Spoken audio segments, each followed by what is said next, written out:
you don't exist. Take a perk and a talk of that shit. Money swallowed like sis. Did it perfect in the kid. Got a billion new single, my hater, the big better put on the road I just spent. I know we got $1 million, the devil, that shit ain't not cheaper again. Hello and welcome back, fellow anime lovers, to MangaMuse. I am delighted to have you join us once again in the world of fanfiction and fantasy. This is the 12th part of What If Naruto Enters Helluvaboss. Special note, this fanfic is written in a masterpiece of Bones Boy 15 on FANFICTIONnet. Do check and support the author too. Now smash the like, share and subscribe button for more. Also press the bell icon so that you never miss such great parts. Thanks for the introduction. Now let's dive into the world. I'm nervous, alright? Performance anxiety? No, well, a little bit. She admitted softly, gaze still averted. She played with the moonlock latch of his collar as she tried to get her thoughts in order. Her brows furrowed as they seemed more chaotic than before. I just don't. I don't know. Yeah, this is why I told her we had to talk first before we got to it. He grumbled as the claws he had wrapped around her started to slide her side, teasing the edge of her spot. The combination of that wonderful sensation and a rumble started to make it strong for Luna to think properly. Her traitorous tail began to swoosh, swoosh, swoosh as his claws got ever closer to hitting that sweet bundle of nerves just beneath her ribs. Babe. She huffed and released his collar to splay her claws on his chest. SHT, he was really getting close to getting her F. She knew that familiar tingle in her core. DMN, he was going to do it again. He was going to get her on the edge and something will interrupt them like it always did. She had to stop him. Naruto, babe. PL. A sharp gasp escaped her lips when his claws hit that sweet spot. Don't she whined and, oh sure, he stopped at that sound. Not when she said his name. Damn it. Lou? Oh, F. His claws pulled away and got him it. He couldn't have done that 3 seconds sooner. Now she didn't want him to stop. Damn it, doof no. Calm down, it's not entirely his fault. She knew what he was doing and didn't speak fast enough. Ugh. Sweet F that felt so good, his claws were F magic. She scrunched her eyes shut and buried her face in his neck to keep her panting from being too obvious. His claws moved up to hug her around the shoulders again. But the damage was done, now every touch felt like a tinge of fire. SHT, I'm so F sorry, Loon. Is no big deal. She lied into his neck as she scented him. Violets and almost coconut, a dangerous wonderful smell that only fueled the heat inside of her. Her splayed claws trailed down to his stomach and his rumble increased. She nipped and kissed the fur around and beneath his collar. Just before her claws could slip beneath his waistline, he sat up so that she partially straddled his lap and began to return her affections. She felt the reason for his rising on the outside of her leg and her tail started to swoosh even faster. So much for those nerves. He asked around a few heated kisses. She growled against his mouth on the next one. He was such a F and tease, and he thought he was so funny. Quiet, doof. She panted when their lips parted and nipped at his nose. It's your fault. My fault? Your fault? Luna growled playfully as she pushed her nose to his to get a boop. He chuckled into it and twisted the boop into another embrace. Her tongue flicked against his lips and her request was granted without a fight. Pity, she wanted another win under her belt. As hot as watching you two hit first base is, ignoring your third is a major party foul. Luna reflexively bit down on the surprised yip she almost let out. Consequently, this bite came down HRD on her boyfriend's muzzle, and he yelped. She pulled back faster than he did, while his hand shot up to cover his face. That sobered her up and cooled her core faster than anything else could. SHT, sorry, babe. Let me see, Luna said and gently exposed the damage she did to his mouth. He fought back growls and whines as she pulled his claws away. Several holes and a few small tears marred the snout and she winced. She gently nosed it to inspect the damage and he whined. Oh, Naruto. I'm so sorry. Not your flat, he grumbled and whimpered. Well, SHT, didn't realize you guys were that KNKY. Beelzebub snickered. That's not funny. B, he growled as his healing factor fixed the new holes Luna's teeth caused again. She whined and her ears folded back. She already screwed this up. Damn it, do not cry, he's fine. As if he knew she needed it. his arms wrapped around her and she was tucked under his chin. No, come on, Loon. I'm not mad at you. Yeah, pretty pup, don't fret. Accidents like this happen all the time. Besides, something was jammed into her boyfriend's mouth by one of B's hands. Gark, FB, Naruto snarled at the sin before he started a coughing fit. Stop shoving random SHT into my mouth. Hey, it feels better now, doesn't it? That's not the effing point. Not for the first time. Luna wondered what she'd gotten herself involved in when her boyfriend and his sister started to bicker about oral etiquette. What do you want me to do, then? Embrace it and make the boo-boo better. Yes, that'd be better than choking me on your effing honey. Ugh, she hated bickering. It grated on her nerves and reminded her of her ex-cellmates at the orphanage. Memories of smarmy shits that were either cuter than she was or better at acting than she was, not that she ever did or would do that SHT. Either they wanted Luna or they didn't, and Blitzo was the only one that did. For the love of all that's evil, unless you two would rather have a fight, maybe you should just make out already. Luna growled at the bickering children that she just wanted to F already. She closed her eyes. I can never say that out loud. Got him at Blitzo. I blame you for that. Achoo. Blitzo sneezed into the face of his sleeping target, some overweight guy that couldn't leave his bed without the aid of a forklift. The demonic sneeze tickled his nostrils, and he sucked in a breath, before he choked to death thanks to his breathing deficiency. The burn-marked imp assassin blinked before he looked up at his underlings. Okay, so much for the potato chip bomb our client wanted us to use. Blitzo tossed the bag of treats out the window. It exploded on impact and killed 15 schoolchildren, their gym teacher, the bus driver, and a pair of partridges in a tree. Either of you nitwits know how we can F-prove I killed him with a sneeze? We steal the mortician's notes? See, this is why you get the big bucks, Mills. Naruto really didn't know how his life turned out this way. Sitting in the same room he'd always wake in during his forced slumber, his girlfriend on his lap while his adoptive sister pressed into their sides and molded her lips against his.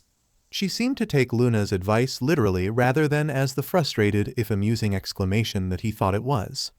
Granted, he didn't really protest the act, he really was more open to the THRSM than he'd expected the longer he could think about it, and started to respond to the embrace 2 seconds in. On a slightly unrelated note, he was pretty sure B's lower right hand was stroking his, while the lower left was GRPNG his girlfriend's rear. Wah! B sighed as their lips popped apart. She grinned and yeah, that was a hand stroking his pee-pee through his pants, then planted another embrace on his cheek. There, no more boo-boos. Also, not bad. You two must practice a lot of tongue play. Yeah, was his eloquent and well-thought-out response to the non-question. Naruto needed a minute to reboot, maybe more. That stroking was getting distracting, and he could smell his girlfriend getting aroused. His tail whapped into the bed. That was so F-hot. Luna mumbled. He turned to tease her for her horny, the air was drenched in her and B's FBN vibes, which would be intoxicating if he weren't so aroused, but had to jerk his head back when B cupped the hound's cheeks and mashed their lips together.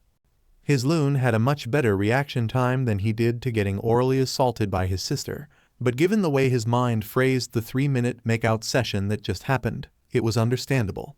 He watched his sister and girlfriend's mouths mesh and mold together, smelled their aroused states grow. B's hand on Luna's cute rump rose up to slide under her shirt, and his sweet girlfriend whined into their embrace with such longing. God damn it. It's the return of the Super Beaner. With a F-vengeance. Oh, this SHT was not comfortable despite the 2 sexy beaches that were sitting atop him. He wanted them to move, but he didn't want them to stop. B's stroking hand drifted up toward the base and... F, he cursed and substituted himself with a pillow at the top of the bed. B broke away from the embrace with a laugh while his loon gave him a confused stare. He whined and his ears folded back. That was super hot, but someone was squeezing my pee-pee. Baby bro, you don't have a pee-pee. You have a FPP. B smirked at him. He opened his mouth to refute that, but Luna beat him to it with a throw of her arms into the air. Thank you. I don't know why no one else can get that straight. She pulled the pillow he hastily swapped with from between her legs. She frowned at it and threw it at him. Don't do that when I'm sitting on you, doof. It was either I used the kawarami no jutsu with a pillow, or I threw you both off. Pretty sure I picked the better option. He deadpanned back after he caught the soft projectile out of the air. He stuffed the pillow behind his back and glowered at his snickering sister. What are you laughing at? You think this is funny? No, I think you two are adorable. He scowled while Luna rolled her eyes. B zeroed on his reaction for a moment before she crossed two of her forearms while another pointed at him and Luna. Okay, big rule of threesomes, set boundaries and talk before any serious fun stuff goes down. We kind of jumped the gun, but in my defense, you two started without me. Yeah, a little bit. Sorry. He admitted before he'd get caught up in a lie. They had been blatantly making out before B startled Luna. He expected to hear a denial or a huff from his girlfriend. Instead, she tripped him over her feet and let the bus hit him dead on. Doof started it. I didn't do anything to deserve being ganged up on, you know. He pouted at his girlfriend. She crawled over, super distracting, by the way, and not helpful in getting the painful super beaner to cool down, and poked him in the nose, which made him go cross-eyed. She cupped his chin and gently pecked his lips before he could even consider how he was going to reciprocate. You scratched my spot. That wasn't intentional, I was trying to comfort you. So making me orgasm is your way of comforting me. That. He growled at the smirk she donned. Do you want me to not? Ahem. Before this becomes an angry sec three-way, which, spoiler alert, is only fun if you're at STST, B interjected with a small smirk. Let's get to setting the ground rules. I told baby bro I wanted your guys' first THRSM to be amazing, and I intend to keep my word on that. It's certainly going to be unforgettable. Naruto muttered around a smirk. He yelped when Luna absently whapped his muzzle. Oh, Loon, that's still tender. I could always bite you again, doof. Point taken. He grumbled and rubbed his snout. He glowered at his sister, whose vibes were all sweet with amusement, joy, and her own FBN vibe that had a thick sugary honey kick to it. Got him. His PP was going to explode. Alright, first rule, no hitting or serious biting during. Nips are fine, Luna said as she reached out to scratch his cheek. Her silent and bittersweet vibe of concern was appreciated, and he leaned into her affectionate touch. She glanced at him from the corner of her eyes, and he nodded at her. Just not too close to anything really sensitive. Ah, you two go that soft, huh?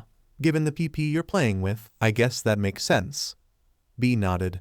Alright, my one rule? Don't pull my scruff. Other than that, I'm pretty much game for whatever. Where are you two on anal? Doof doesn't mind pegging. F-stick dammit, Luna. With lube, he snapped when he saw that mischievous twinkle in his sister's eye. He growled at her. So help me, B, if you try to stick anything in my butt without lube. What about a tongue? She asked with a grin. He scrunched his brows together in thought and then snapped his attention to his girlfriend when her FBN vibe spiked. She met his gaze though her ears folded back, likely to hide the heat in them, and shrugged. If it's cleaned properly first, I'll lick it, Luna said. God damn it, this stupid super beaner was not getting dealt with anytime soon. That should not be as hot as it is, he muttered and then shook his head. Whatever, fine, so we'll explore whether I have in butt play KNK or not, whoop-de-doo. What about you, Loon? Anything you want to try with your back door? I'm open to experiment with it. She shrugged and then nibbled on her lip as she gave him a sexy smoldering look that did positively F all for the angry, painful irkton he had going on. Maybe.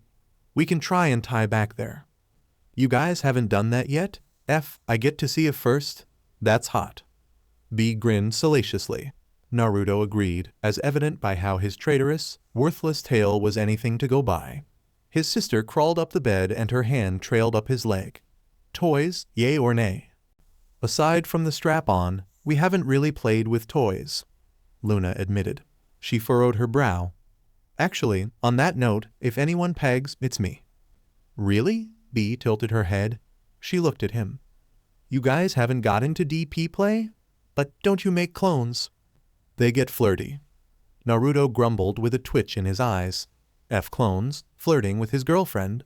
The girlfriend in question huffed. It's not even a good flirty. It's all cheesy and CRP. Aw, that's a small bummer. Maybe I can take a few if you guys want to vanilla it for a round. B said, and Naruto wasn't against the image that was brought up by her suggestion. He shook off the thought when she ticked fingers off one of her free hands. No clones, toys are iffy. Pretty pup tops if we bring a strap-on in. What about baby sis? Could she show up? And next time? Luna whimpered. Naruto smirked at her and she growled as her ears folded back. Shut up, doof. You have no right being that sexy when you don't even identify that way. You weren't complaining last week. He grinned in pride. The Warok no Jutsu claimed yet another victim, but this one in the best way possible. What happened in sloth stays in sloth. He blew embrace her way and grinned at the various sweet and sour vibes she let off in return. Learned a lot about you two just now. Those are some juicy vibes. B grinned, and when did her hand get back on his PP? He whined when the hand she slipped up the leg of his shorts grabbed hold of his. And DMN, this is nice and strong. I want it inside me. Pretty pup, it's yours, so it's only right if I ask. Mind if I take first not? First PNTRTN. No, I don't mind. Not any nots asking for a lot.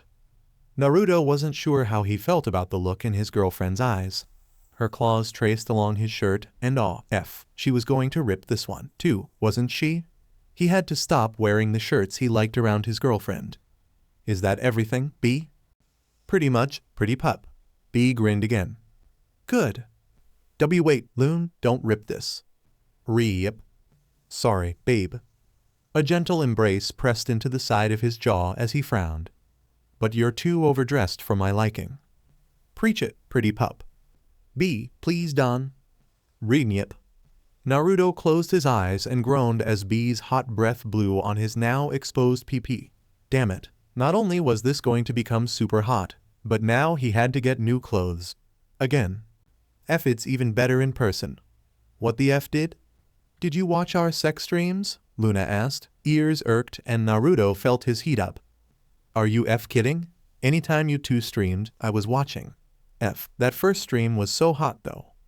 B grinned at her as she pushed her nose against his hot. She took a deep whiff and dragged her tongue up from base to tip in a long, wet lick. SHT. He couldn't fight back the feeling of tightness in his groin and let his head roll back as he whined. SHT, SHT, SHT. Don't succumb now. Oh, yes, baby bro. You taste so good, B cooed at him as she peppered his PP with kisses. Pretty pup, why don't you put his mouth to good use? I know you can come help me from there if I need it. Don't have to tell me twice.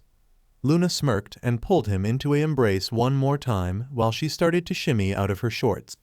When the embrace ended, she put her lips to his ear and stole a nip before she whispered, "Treat me good, babe." Always.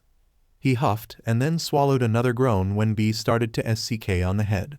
He huffed in the sweet scent of his girlfriend's evident arsehole as she straddled his shoulders. Her claws twined in his head as her PP lips pressed to his mouth, and he started to lavish them with affection. He lifted one hand to help her stay steady. His claws dug into her powerful sexy thigh, while the other hand traced up her toned stomach to slip under her shirt and toy with her right melon's pierced NPL. Yes, baby, right there, unholy Luna groaned. B released his PP from her mouth with a pop.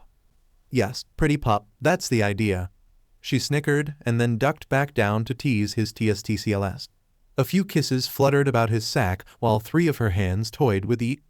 Naruto moaned into his girlfriend's lower lips and felt his toes curl.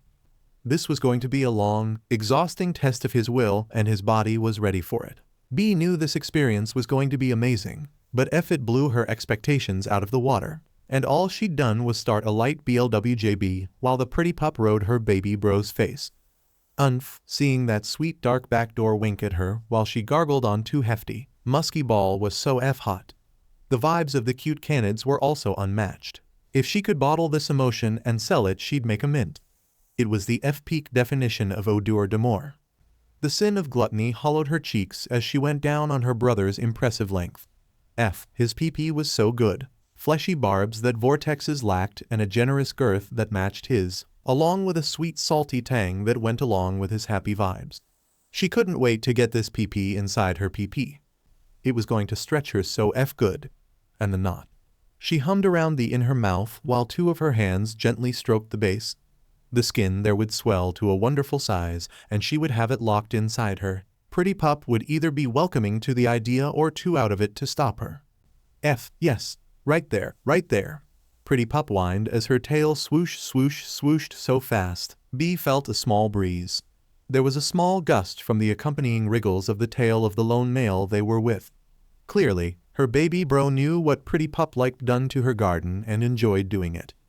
Not too shabby for a couple that had only been together for a quarter of a year. B's tongue circled around the head when a sharp spike in sweet longing came from Pretty Pup. With the back of her head to her, B couldn't see the face she was making, but given how her head was ducked down and how baby bro's hips half jerked when she let the tip of his length graze the back of her throat, it was probably something really hot. Sweet FB, can W? Pretty Pup's attempt at conversation was impeded by baby bro's ravishing of her cont. Then suddenly, she stopped and shuddered. Her tail went limp, as baby bro's hand that had been teasing her tips came down and scratched her side. Her breathing hitched with each breath and a growl struggled to slip into her words. Babe cheating, that's F in cheating, Naruto. DMN. That's one hell of a howl that the Pretty Pup's got going on. Reminds B of that time she and some chick named Dawn had a quickie in her bathroom during a party a few decades back. She sucked the tip of baby bro's throbbing rod and watched Pretty Pup claw into his head. His growl told her it hurt, but the vibes he released were ecstatic and playful. With one last tremor, Pretty Pup went limp and slumped partially into the wall while she gushed on baby bro's muzzle. Not only a nice howl, but a decent SQR, too. Smells tasty, almost like vanilla cream. B mused before she started to take more of her brother's pee-pee into her mouth. Pretty Pup wasn't the only one she wanted to hear howl. Dirty bad doof. The cute hellhound panted and whined as baby bro continued to lick up her juices. He stopped on a hitched breath when B took the head of his pee-pee into her throat. She pushed it deeper and deeper, past her non-existent GG reflex because what sort of sin of gluttony would she be if she had a GG reflex? Until a nice, thick, ridged tube pressed against the edges of her throat. Yeah, baby bro, stretch me out. Yes, she smiled as she slurped around his pee-pee. Her tongue flicked out past the slowly swelling knot and teased his plump sack. That got his hips to flex and his butt to clench. His muzzle pulled away from Pretty Pup's pee-pee and his mouth glistened as he bared his teeth with a groan. B.F. Serves you rig. Pretty Pup panted as she slumped further down. Baby bro had to quickly readjust his grip on her to keep her from sliding butt first into B's face, not the worst thing that could have happened in one of her threesomes, and caught her so that her slick trail started to pool on his chest and upper abdomen. Her claws stroked down to his not-so-secret spot, and she started to scratch. How do you like it, doof? Luna. Baby bro whined and his head flung back to crack the headboard when B took another inch down and began to embrace the swelling knot with her lips. B.F. How's his hay? Pretty Pup growled as she turned to look back at B. The queen of gluttony may have been enthusiastically grpng her brother's large knot as she slurped on his length. The hellhound twisted and rolled off of the fox fiend onto her stomach with a grunt. Clearly her legs took all of the shock from her first orgasm. Glowing red glared into B's eyes and she growled. That's my knot. TCH, damn it. B would refute it, but there was a very distinct Pretty Pup-like scent on her baby bro's beach-breaking knot. Very reluctantly, B pulled her throat and mouth away from the iron-strong and throbbing crimson rod. A final, wet embrace was planted on the tapered tip of the pee-pee's head, before she grinned at Pretty Pup. It's not very neighborly to be so possessive during a three-way. She chided. The vibes Pretty Pup let off told her how little she cared about that right now, and B knew she'd have to get this hound good and stupid F before she could try to claim her brother's knot. That's fine, B could be a good girl for now. She stroked and fondled the pee-pee and ball in front of her face. You want to split the shake, then? Fine. Pretty Pup grunted and pulled herself to lay across from B. She cupped the knot and began to scent and embrace it. All right, if she was going to be like that, B would just tease his ball and taint. She preferred a saltier snack anyway. Ugh, my head-o. F. Baby bro groaned and his cute tight butt clenched so deliciously as his hips raised. B cooed at him as she took a swollen nut into her mouth. He whined and his tail went stiff as she let it out with a pop to focus on lapping at the sweet crinkled star just past it. Salty baby bro. Not many guys let her tickle their taint with her tongue, even Vortex, who was really into baby bro's nickname for him as of late. Likely due to their revisiting of that K&K he has and Cerberus had their holdups. Some kind of toxic masculinity bullshit. It wasn't like she actually ate any of the scat or SHT that might have been there, not that it mattered if she did. Demonic physiology for the effin' win, since her saliva acted as a, let's call it a cleaning agent, even if it isn't exactly that. Besides, she was the queen of F-gluttony. She could indulge any of her consumption desires if she wanted. You weak-stomached turds out there might retch at the thought of tasting or eating SHT, but B relished the rare opportunity. The last time she got to indulge in any sort of scat play had to be with Lucy and Lilith during their 7,000th anniversary. Great times, great vibes. Speaking of great vibes, baby bro's gotta be on the cusp at this point. B thought with an eager grin as she pulled her tongue back and cleaned the taste of his butt out with a healthy dollop of some special honey-like spit. She used that to lube a finger on her upper left hand and prodded at his back door. Come on, baby bro, open up for big sis. Loon, B, I need. It was his sweet whimpers and his delicious vibes of longing that pulled B away from the back door she wanted to get into. She joined Pretty Pup back by the main attraction, and both of them cupped their hands around his knot. B used one arm to hug Pretty Pup around her shoulders, while her lower hands teased the cute hound's now uncovered tips. When did she do that? DMN, B would have loved to see that disrobing, and pushed her cheek up beside the Pretty Pup's now musky-smelling muzzle. Come on, baby bro, bust it all over us, she urged before she opened her mouth wide, and felt Pretty Pup do the same beside her. Her baby bro steadied his PP and let the two recipients of his seed hug and fondle in B's case. Anyway, Pretty Pup just urged baby bro on and played with herself. She'd have to work on the selfish nature, but it was kind of expected from a P&D pup each other. The first ounce of nut she got to taste was thick and tasted just as effin' good as she expected it to. The only way it could be sweeter is if he ate pineapples for a week. It nailed the roof of B's mouth and pooled there with the majority of the 3rd, 5th, and 6th bursts. Lucky Pretty Pup got a larger serving, getting the 2nd, 4th, 7th, and 8th in her mouth. The 9th burst caught them by surprise. It and the 10th got on their faces and ruined B's top. Holy F, baby bro, is what she wanted to say. Of course, B forgot she had a mouthful of jism and consequently splattered it onto herself, Pretty Pup and baby bro's lap when she tried to talk. She giggled at the slightly annoyed frown on Pretty Pup's face while baby bro, well, he was in recovery mode. Naruto had never nutted so strong in his F-life. No, wait, around his 14th birthday, he had edged himself for a month straight, determined not to become too much of a perv like pervy grandma was. Or was he a gambler? Not important. Until he got his first embrace in hell, anyway, from somebody. Weird how he could never remember who it was. He blacked out after that and woke up with a painful post-pent-up Edgleton Irkton when B found him and the room he was in covered from wall to wall in his own seed. He was then on watched like a F-hawk until his 15th birthday, where B finally let him run wild without supervision in the ring again. It would be another 2 years before he was allowed to go anywhere else. Anyway, he was pretty sure that that's the biggest nut he ever let out. This was a close second. Naruto made eye contact with his girlfriend. Luna pointedly swallowed the captured bit of his essence in her mouth before she grinned at him and licked up the bit of cum that dribbled down her muzzle. He slumped back with his eyes closed and a grin on his face while he tried to steady his breathing. His life was so awesome right now. Someone crawled up beside him on his right and their lips pressed against his. For only half a second he thought it was his loon, but the muzzle was just a tad too long and the lips a bit too full. Not to mention the vibes had a honey-sweet taste mixed with his cum rather than the vanilla he loved so dearly. While he wasn't opposed to B's amorous embrace after he orgasmed, he wondered what Luna was doing found her. Her tongue licked up the underside of his hypersensitive nut and he groaned into his sister's mouth.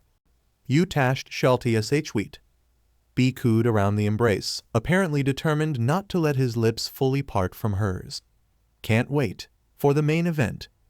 He wondered what she meant by that. She broke off the embrace, leaned back and oh, hey, those are pretty nice.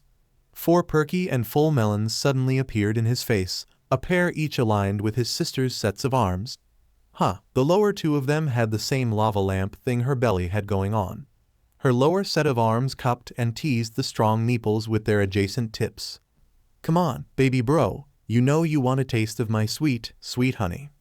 Of course, that would be when his brain decided to function again. "Is that where your honey comes from?" he asked with wide eyes. She laughed before her upper arms cupped his face, and she gave him a very tongue-filled embrace. It didn't answer his question, but he wasn't going to complain. B broke the embrace again and rubbed her nose against his. "You're too cute, baby bro," she giggled. Not exactly the hot bedside conversation he was used to mid-CTS, but his girlfriend was making sure he'd stay strong well into a third go, judging by the way she was sucking on his pee-pee. B drew his attention back from his thoughts about his girlfriend's current activities with a quick peck on his nose. "The good stuff? Nah, but the royal jelly occasionally leaks out on the lower set." "Demonic physiology?" "Demonic physiology," she cheered, and then cooed as her upper hand's claws dug into his cheeks as she tensed. "Oh, yeah, pretty pup, eat that snatch." "Wait, Loon's doing what? No. Naruto's question was cut off when he suddenly got a mouthful of B's upper right BRST. Not bad. Almost tasted like honeysuckle. He curled his tongue around the NPL and his hands grabbed onto the lower set. Yeah, B groaned and bent her head forward to gnaw on his right ear while she hugged his head. "Play with my tips, baby bro." That's good right there, pretty pup." Yes, baby girl." The F was with these girls and his ears. "Focus, stupid. There is an unappreciated NPL in front of you that needs to be tweaked." "Right. Yes," Naruto thought as he switched to tease his sister's left NPL. She whined and rolled her hips along his while Luna's tongue danced between his PP and B's PP. Life is pretty effing good. Hours passed as the THRSM was well underway, and currently the sole Hellhound participant was sitting out a round to rehydrate, recuperate, and respond to a text. Her coworkers needed a portal out of Milwaukee after they successfully failed another specified assassination. Thank F that they had specific terms and services that were backed by the laws of greed and pride, as in, even if the job was done, but incorrectly, it would result in them getting paid. When he needed to, Blitzo could actually be pretty clever, but he'd never hear such praise from her. Especially since she was watching what had to be the hottest form of pawn she'd ever seen in her life. F, right there. Yes, F, it's spreading me so good. The actual Queen Beelzebub panted like a wanton slut, her forearms grabbing onto the sheets and her tongue hanging out as her brother Luna's boyfriend F her from behind.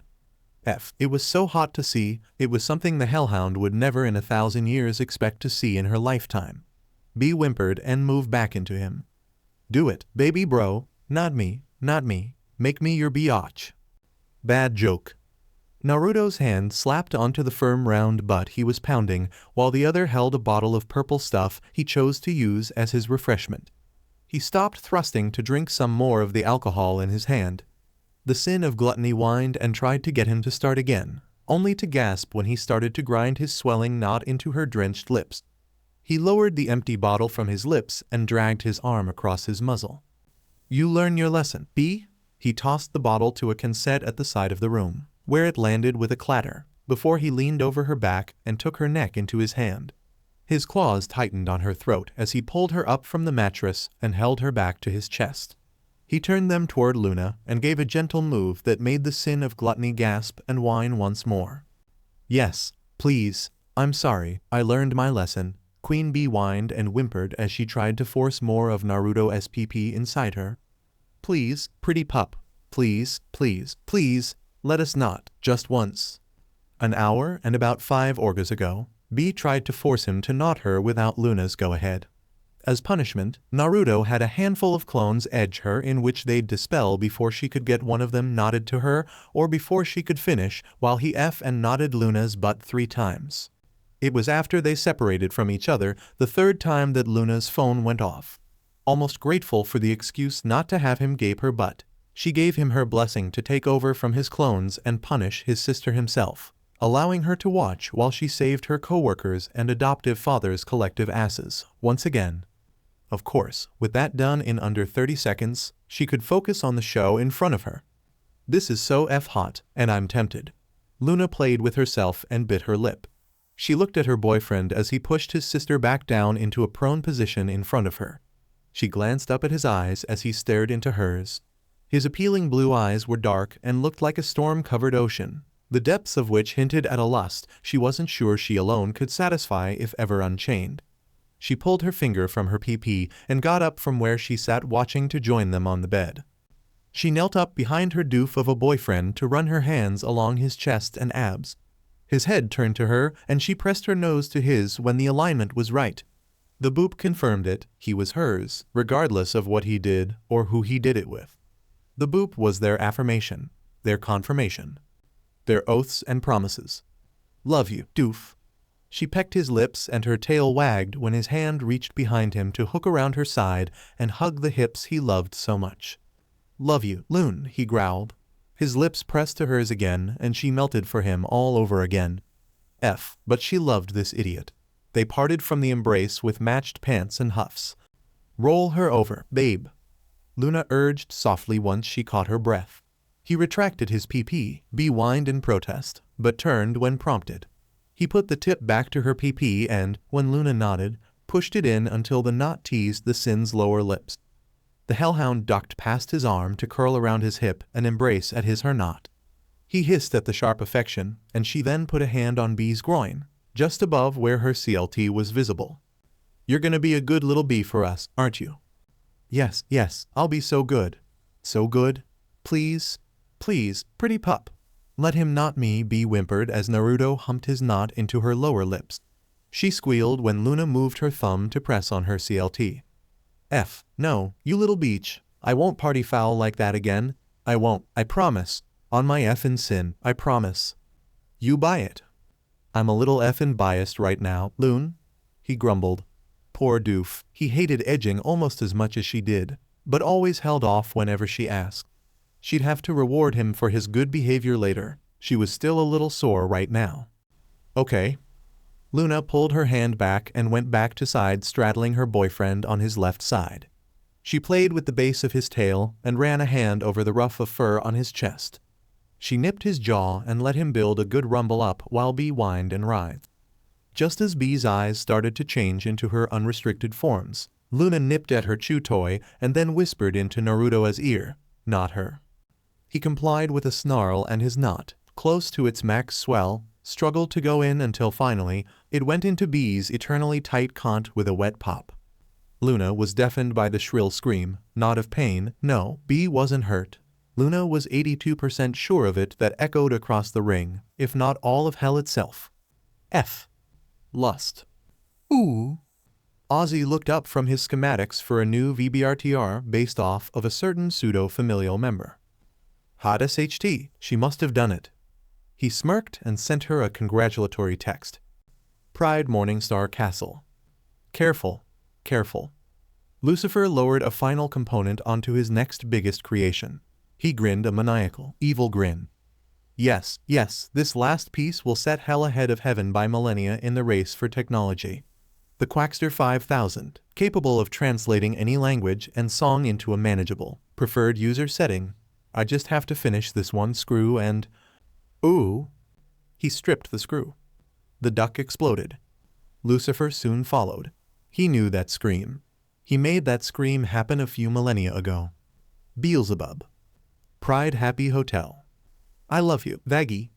The Princess of Hell sighed as she held her girlfriend while they watched Hello, Dolly, one of the 3 Earth-based musicals that played on repeat in Hell on public broadcast.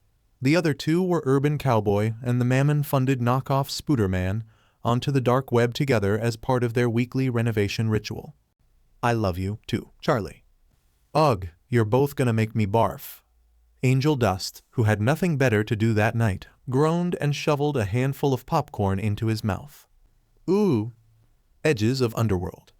Mephistopheles scoffed as he dropped the shadows from around Cerberus' neck and the Hound of Hell collapsed to his side, all 6 eyes closed. So much for that. He wanted a real challenge again, someone that could push him to his limit. Like Michael or that funny little carpenter's son from Nazareth. Those guys could fight. No, wait, that was the Ikubai remnant talking. Focus, Mephistopheles.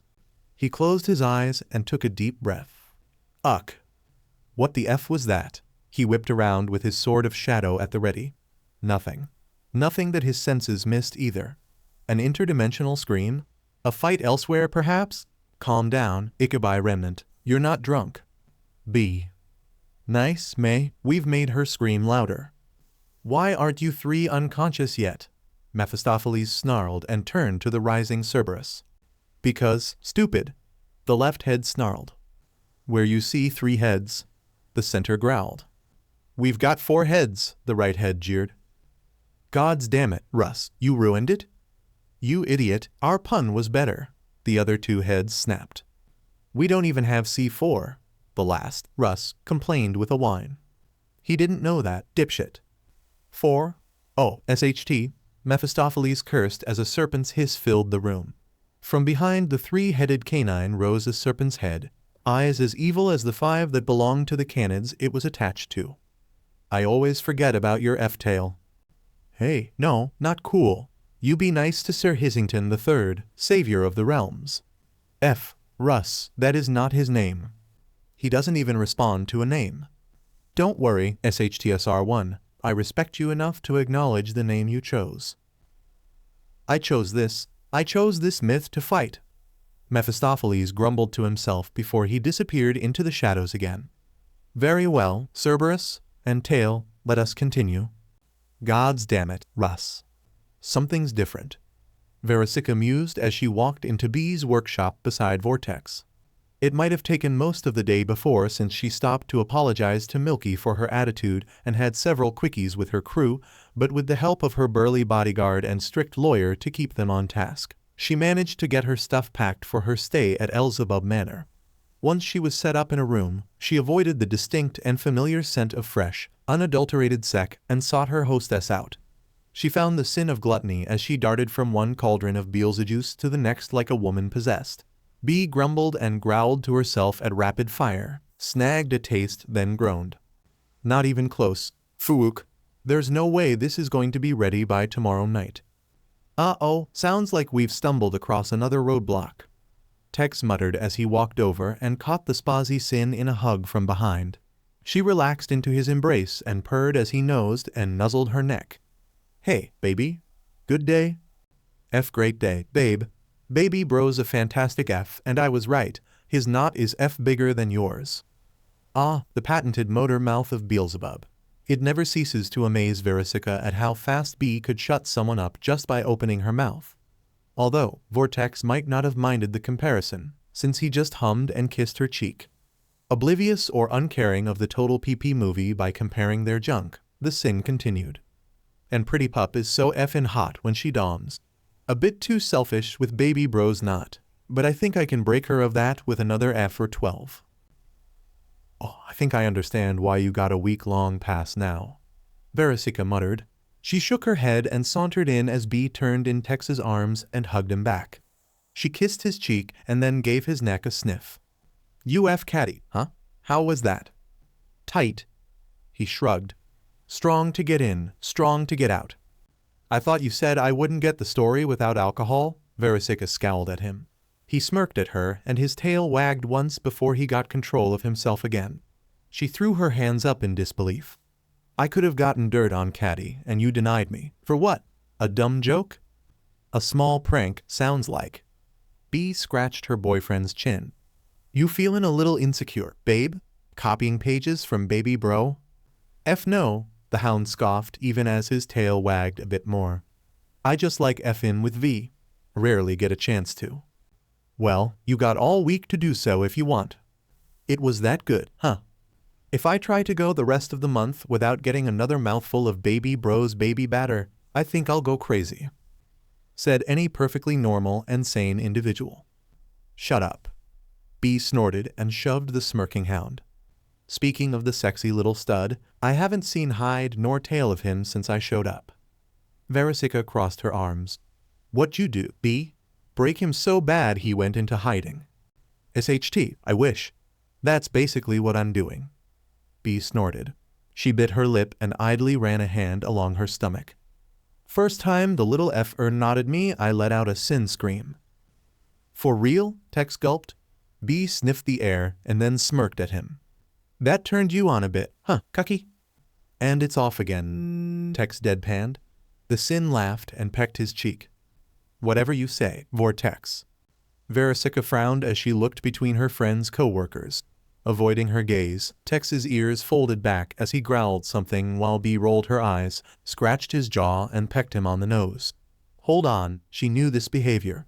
She participated in this kind of play with some wrinkly old senator from up top once or twice. Her eyes went wide and she rounded on her bodyguard. Tex, are you two trying out cuckolding? Wah, no, he snapped at the same time B shrugged.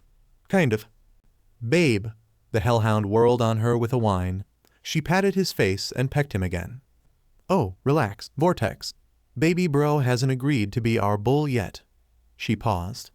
Mostly because Pretty Pup is so selfish, but if I can get her to participate in a crumb cake with me next time, we should be good. There is so much to address about that statement. VERYYYY muttered as she rubbed her face before she looked at Tex, who pointedly refused to meet her gaze. All right, yeah, with a further squint she could see how he would be open to cuck life. No wonder he had a free F-week wait. Hold on, something B said got her attention. What the F is a crumb cake? It's when you get a group of guys, or D-girls, or a mix, and they crumble up a bunch of cookies and sprinkle them on your face. I read about it online.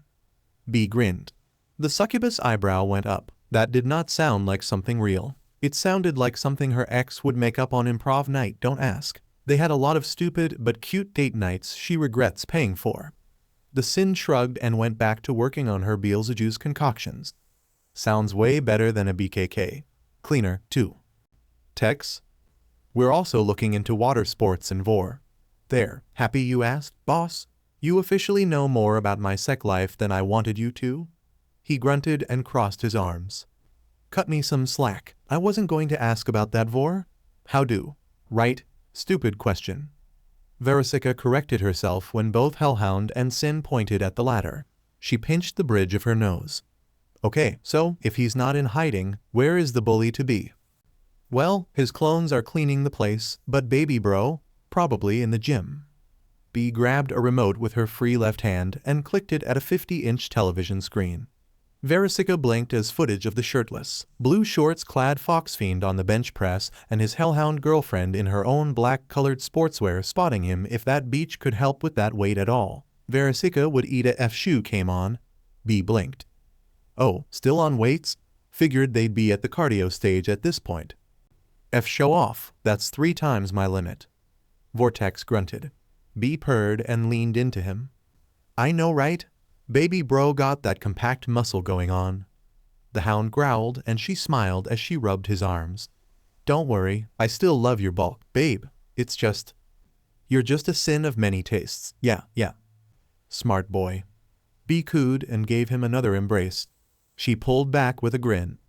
Oh hey, since you're both here, can you guys do me a solid? Oh, I'd love to, but the bathroom's calling my nah. VERYYYY found herself bound by a slab of honey to a chair made of honey. Aw, SHT. If it's all the same to you, I'd rather not be a taste dummy again, babe. Tex grimaced and took a step back before he suffered the same fate VERYYYY found herself in. The sin grinned and pinched his cheek. It's so effin' cute how you think you have an option, Vortex. VERYYYY would later swear she'd seen it with her own eyes, but he'd argue it was her sec-focused imagination that caused her to see his shorts tighten and a bulge grow. Yeah, maybe it was, but Dom B tended to make VERYYYY wet. She would bet actual money that her actual F-boyfriend would suffer the same effects. Now, we're all going to keep tasting these batches until they match the right thickness, consistency, and taste. Of what? Tex asked. Stupidly or bravely was up for debate. Of ramen, ya goof? Stupidly, Tex's question for clarity on what they were taste testing was stupidly asked. Not bravely. I want to get a prototype out before the party tomorrow night so I can get a legit batch out for baby bro's birthday. VERYYYY blanched at the spoonful of honey that was suddenly brought her way. She should have stayed in jail another night. At least then, maybe she'd enjoy the throat F she was going to suffer today. 19:20. Naruto panted as he shakily lowered the literal ton of weight he had distributed on his barbell to the rack with his spotter's help. He laid for a moment to catch his breath and then pulled himself upright with a groan. I don't think I've done that much in a while. 10 sets of 20. 2 sets of claws started to knead and press into his shoulders from behind. The arms they were attached to slipped around and hugged him around the neck, before their owner nuzzled into the side of his head and nipped his left ear. All right, I'll admit it, I was wrong. You are stronger than the average hellhound. Consider me impressed. Oh, only now you're impressed? He huffed around a laugh as he nuzzled back into Luna's muzzle. He rumbled as she pecked at his jaw and leaned into a scratch of his spot. You still owe me a run, she reminded him. He sighed and nodded. His left arm started to get feeling back, and he tentatively lifted it to wrap it around her hips. Slightly unrelated side note. Naruto loved the spandex shorts his girlfriend sported and the sports bra she opted for rather than a shirt. They highlighted the sexy curvy hips he loved to trace with his eyes and claws so dearly extremely well. To give her a hug. Quick water break, then we'll circle around the grounds. What are you, some kind of beach? Loon, he smirked and leaned up to meet her lips with an embrace before he pulled back and stood up with a stretch. It's cute how you think that challenge would get to me, but I've been working out since before I was born. Rule 1. Hydration is key. Since before doof, that doesn't even make sense. She huffed as she followed him to where the fridge of water bottles were stashed. He cracked the door and grabbed 2 bottles before he tossed a third to his girlfriend. One of the 2 he grabbed for himself was ingested without cracking the seal, and the second he popped open before draining it. Ah no, it might not, but I swear it's the truth.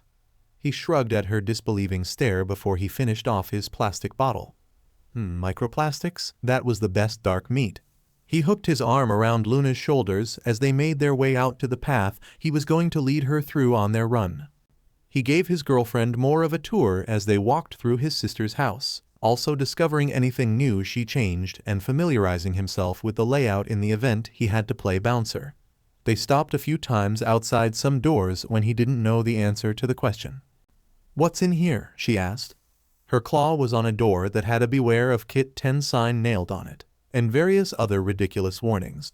It was a small room he established as a sanctuary outside of his room that was not meant to be utilized by anyone except for him. It was where he prepped and planned out various pranks or went for a moment of quiet. He spent a lot of nights there after JJ snatched him, but actually hadn't been in there in years now. SHT. He needed to pull another big prank soon. Ah, it's my prank room. Is the room a prank, or it's where you plan pranks? Yes, he smirked. She gave him a flat stare. That's not an answer, doof. Do you want to open it and find out? Swear on all that's evil, if I step on a whoopie cushion or something. She sighed and left his side to open the door. She stood in the doorway and cupped her muzzle, stifling a laugh. Oh my Beelzebub. She said she was recovering from last night, so give her another B. What the actual SHT? Naruto deadpanned as he walked up behind her and looked into the room. The room was essentially untouched except for the familiar, child-sized stuffed version of himself that was sitting on the couch aligned past his blueprint desk. A sign hung above the couch that read Cuddle Couch, Do Not Disturb or Be Eaten. She'd messed with his sanctuary. He was definitely chewing her out for this actually. He still had to get back at her and her boyfriend for their prank on his girlfriend. He okayed a prank, not a effing heart attack. His eye twitched and his ear flicked while Luna walked in to examine the toy. I can't believe this is real. She turned to grin at him as she picked up the solid orange fox with a doofy long tail and hugged it to her chest. Her tail did its stupid cute tip wag as she rubbed her face against the stuffed animal. Smells kind of like you, and it's so soft. This is what you looked like when you were little, right? No, that's just a GG gift I got B a few years ago before she and Vortex got serious. Steady? She must have left it in here after he started moving his CRP in. He huffed. She smirked and nuzzled the doll. Stupid doll, worst prank he ever made. Loon, I did not look like a stuffed anim. Yeah, we did, boss. A passing clone pushing a dry mop deadpanned. He growled at it as it grumbled none too quietly under its breath. Stupid long tail and ears, making us look like the stupid fox BSTRDB always glomped on us then. Too well, that hasn't changed much. Whose side are you on? He snapped. The clone flipped him the bird, and he was half tempted then and there to dispel the ungrateful BSTRD. If it weren't for the fact he'd have to make another one that would probably argue with him for an hour, he would have. A gentle set of claws turned his head away from the clone back to his girlfriend's gorgeous red eyes. Okay, doof, she gave him a small peck on the chin. It's cute how you banter with yourself, but we have a run to get to. We still have other things to do today. She wanted him to show her how to make vanilla lattes in their kitchen so that she wouldn't have to wake him up if necessary. He'd have done it this morning, but B insisted on treating them after she got her fixed. She got them sorted and told him what his clones needed to focus on before she disappeared to work on some more Beal's products. After breakfast, he and Luna hit the gym. She challenged him on his lift limit, and the rest was pretty much history. Right, Naruto scratched his neck, jostled his chain collar, and let her slip out. He gave his prank room a final glance over and noticed there was a lack of stuffed likeness in the room. He sniffed and noticed a hint of hope, glee, and a bit of fear mixed into his girlfriend's vibes. He gave her a flat stare. Loon, you can't keep that. It's B's. Doesn't smell like her. It's probably been here for like 5 years. Huh, I haven't been in this room in 5 years. That's mildly irritating. He frowned and then shook his head. No, wait, Loon. Really? You cannot keep that. Yes, I can. She flirted her tail as she began to circle him. The way I see it, if it's you, it's mine. So if I were to find, say, a childlike replica doll of you, I could keep it, he shot back. She had to know how creepy that was, right? The only reason he had one made for B was because her vibes were all over the place at the time and his stupidly hormonal butt was affected by it. Looking back, she was probably going through some kind of separation anxiety after JJ's passing. Absolutely effing not. Right? So, he held his hand out, and her pupils contracted. She backed away down the hall, and he started to follow her.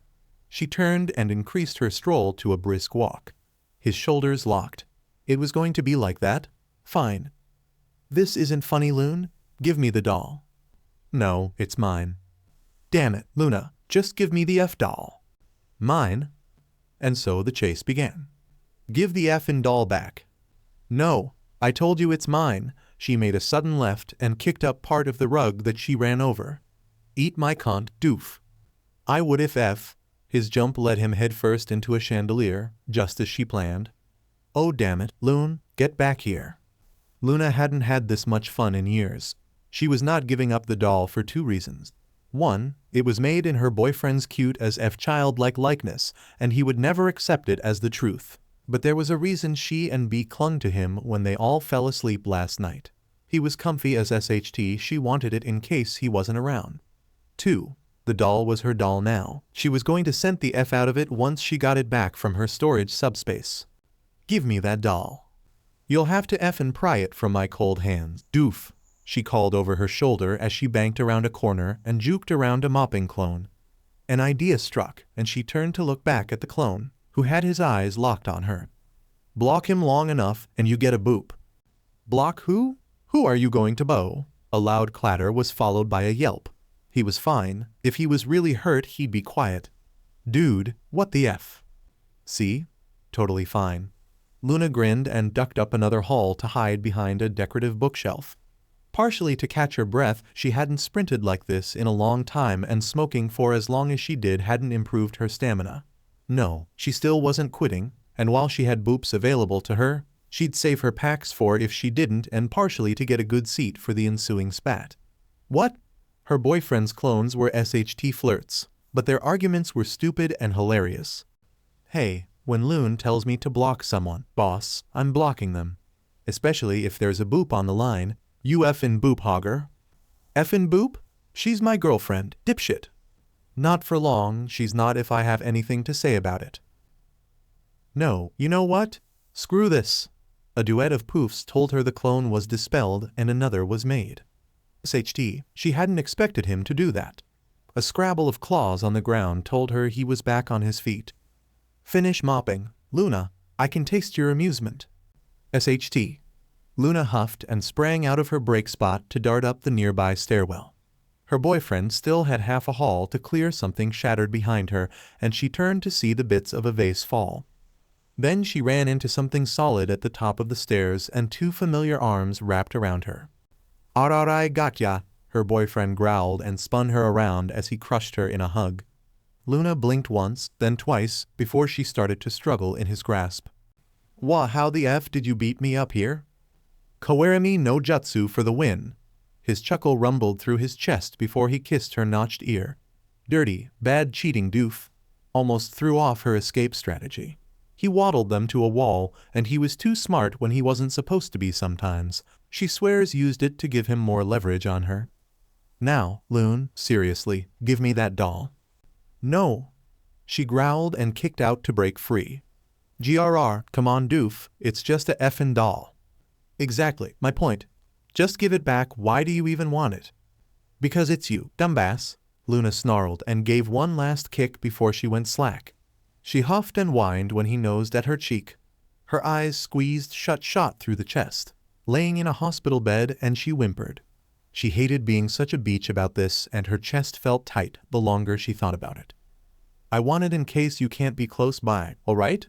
Because I can't. I can't go through that again, Naruto. I can't. Okay, alright." He slid down the wall and turned her in his arms to let her scent his neck, where his violet and almost coconut scent was the strongest. Especially after that makeshift run and workout earlier. He rubbed the underside of his muzzle on her head and rumbled as she took deep whiffs of his scent. A moment of silence hung over them for a good moment. "I'll get another doll made." A spike of worry shot through her. "But it'll be here before our month's over." He kissed her cheek and then gently guided her nose up to his. Boop. She felt her heart rate slow. She relaxed in his arms, comforted by his assurance and his promise. "You can hang on to that one until it gets here." "Fine," she whispered. They sat in that hallway for a good 20 minutes before she sniffed and tucked her head under his chin. "Can you show me how to make the latte now?" He chuckled and kissed her notched ear again. "Of course, Loon." "Loser." "Pathetic." "Scaredy cat." "Screw you, BSTRD." He awoke, as he often did as of late, with a snarl. Blue eyes snapped open and he looked around. The voices that haunted him since his first go, the ghosts of his past, the echoes of those he'd lost, some hurt more than others, always acted as his alarm. As if his body wanted him to remember who he was despite its new form. Red light streamed down on his face as he sat up. The bed was large, still, and so very soft. He ran clawed hands, 3 fingers total, not 4. The thumb shorter than before and much harder to bite into to attempt any kind of summoning over the soft sheets. His hand was still small, the arm with it more so, which meant he was still trapped in this infantile, that's a new big word he learned before he fell asleep. Aruka-sensei would be so proud. Or was he thinking of Kakashi-sensei? Demonic body. A toddler again. Truly, he was in hell. Resigned to his fate, the little fox fiend pulled himself from the plethora of fluff and blanket that covered him. He scurried from the bed, dropped to the floor and faced his latest opposition, door handles that were 2 feet above him. He leapt up and grabbed it, but still new to his claws, still unable to hold his weight, he dropped. Tail first onto the floor. "F," he cursed and rolled to his knees and tried to look back at the injury. He whimpered at the sharp pain that rocketed from his butt, and further attempts to rise were hindered. Despite himself, he whined and whimpered as big fat tears pooled at his eyes. Come on, he wasn't a baby. He was Uzumaki Naruto. Future Hokage, whatever the F that was, and all around badass. You hear that? What are you do? Don't go in there. Be'll kill us. He's sleeping. Well, something's whining. The door clicked and Naruto tried to turn to keep his injury from view, his weakness and folly secret. The 3-headed dog stared down at him. This nap was shorter than the last one. I thought he slept for 2 centuries. Guess he was sick of being a layabout. Shut up, both of you. Middle 3-head growled, and he felt his tail curl, and that brought more pain to him. He whined and squeezed his eyes shut. F, that hurt? Large claws reached out and scooped him up. An instinctual and firm bite told the coroller how he felt about such an act. Left and right three-head laughed, while middle huffed. "Feisty little runt, ain't ya?" Naruto growled at the mockery and tugged on the digit in his mouth. Another rumble of laughter emitted from three heads, and he felt his stupid long aching tail WHP about as they spun and left the room. They took too many turns and their stride was like his current size sprint, so he was lost. Another turn and through another door before his ears folded as the behemoth with three heads barked. "B. Cerberus? What are awa? Hi, baby bro." The coup had him tense and he growled again before a small set of claws scratched him behind the ear. No, his one weakness, his punishment for the conjoined stupid heads ended swiftly as he was snatched from their grasp. A jostle on his pained tail and he yelped. "WH, did you morons step on him again?" "Hey, we never stepped on him that first time." "Yeah we did, dude. Remember, we broke his leg. Then he cried, which made me cry, and then you cried. We all cried. Good times." "Baga, whose side are you on, dumbass?" We found him, fetal and prone in his napping room. Middle head grunted, ignoring the other two as they softly bickered. Their arms crossed once he was out of their hands. Must have rolled out of bed wrong, probably bruised the base of his tail. "Oh, no, ooh, my poor baby bro." Gentler scratches and coos echoed in his ears as his eyes lulled close. He was held at her side and his tail draped comfortably from over the arm that supported him. Come on, Big Sis B has just the thing to make the boo-boo all better. What was she doing talking to him like he was a baby? He was fine. He would even say as much if she'd stop scratching him behind the friggin' ear. That SHT was distracting and made him feel all warm and weird. His chest felt tight, his tail hurt, and his eyes burned and he wanted his Jiji, but he was dead. He wanted his friends. He wanted Kakashi-sensei. He wanted Ikaraku and Ayam. He wanted Iruka-sensei. He wanted the F tears to stop falling. He wasn't a baby anymore. He was a F ninja, damn it. Naruto hated this stupid body, hated that he woke up, hated that Sasuke did this to him. "It's okay, baby bro." SHH. A cool nose pressed to his cheek as he hid into her neck to hide the fact he was F crying like a little baby beach. The Bumblebee Fox lady's weird, amazing, warm, neat forearms tightened around him. "Hush, baby bro, I got you. I got you." Even as he cried and was held for the first time in years, all Naruto could think about was how he just wanted everything to go back the way it was before. Even if it meant he'd have to be the Jinchuriki again. Even if it meant he'd have to fight Sasuke and lose again. He just wanted to understand the world again. He wanted to know his place in it. For hell had no need nor want for a great Hokage. "You are nothing without my power, pathetic human." Naruto shot upright with a snarl and glowing eyes. He huffed and growled as he surveyed his room. Nothing waited there save the shadows of the coming gluttonous day. A flitter of light barely crept into the room. His stomach grumbled, and he dragged clawed hands down his face. What the F was that? Some kind of brief memory turned into an alarm clock. SHT memory, subconscious. Pick a better one next time. His hands sat in his lap, and the sweet scent of vanilla had him glance at his bedside companion. To his left, Luna slept soundly with her back to him. A mercy he hadn't woken her, though her exhaustion may have also played its part in that. Their chase and the ensuing coffee art lesson, the prior day, was followed by another hunt of gray stag, his victory this time, with 12 to his claws off of a sizable and troublesome herd of 20 that neared Bealstown, whereas she downed a reasonable 5 with a burst of frost, and another 3 to her own teeth, and further yet with another night of unquenchable in bed. It was funny, Naruto had been the one entitled with the epithet of Duke of Gluttony, and Luna's hunger put him to shame. Oh, he matched and satisfied her hunger, don't misunderstand, but it was the downtime between the DMN near lack thereof that was going to kill him. He needed a few seconds to recharge after the knot deflated. A brief reprieve was all he asked for. He'd even eat her out again. A sloppy meal perhaps, but it wouldn't be the worst thing he'd soiled his taste buds with.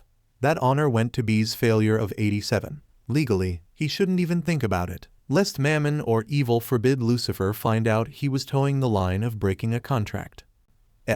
Naruto groaned and nearly flopped back to get more sleep when his stomach growled again. He glared down at the organ where it lay hidden behind muscle, flesh, and fur. Swear to anything listening if you wake Luna up and she tries for another F-protein shake.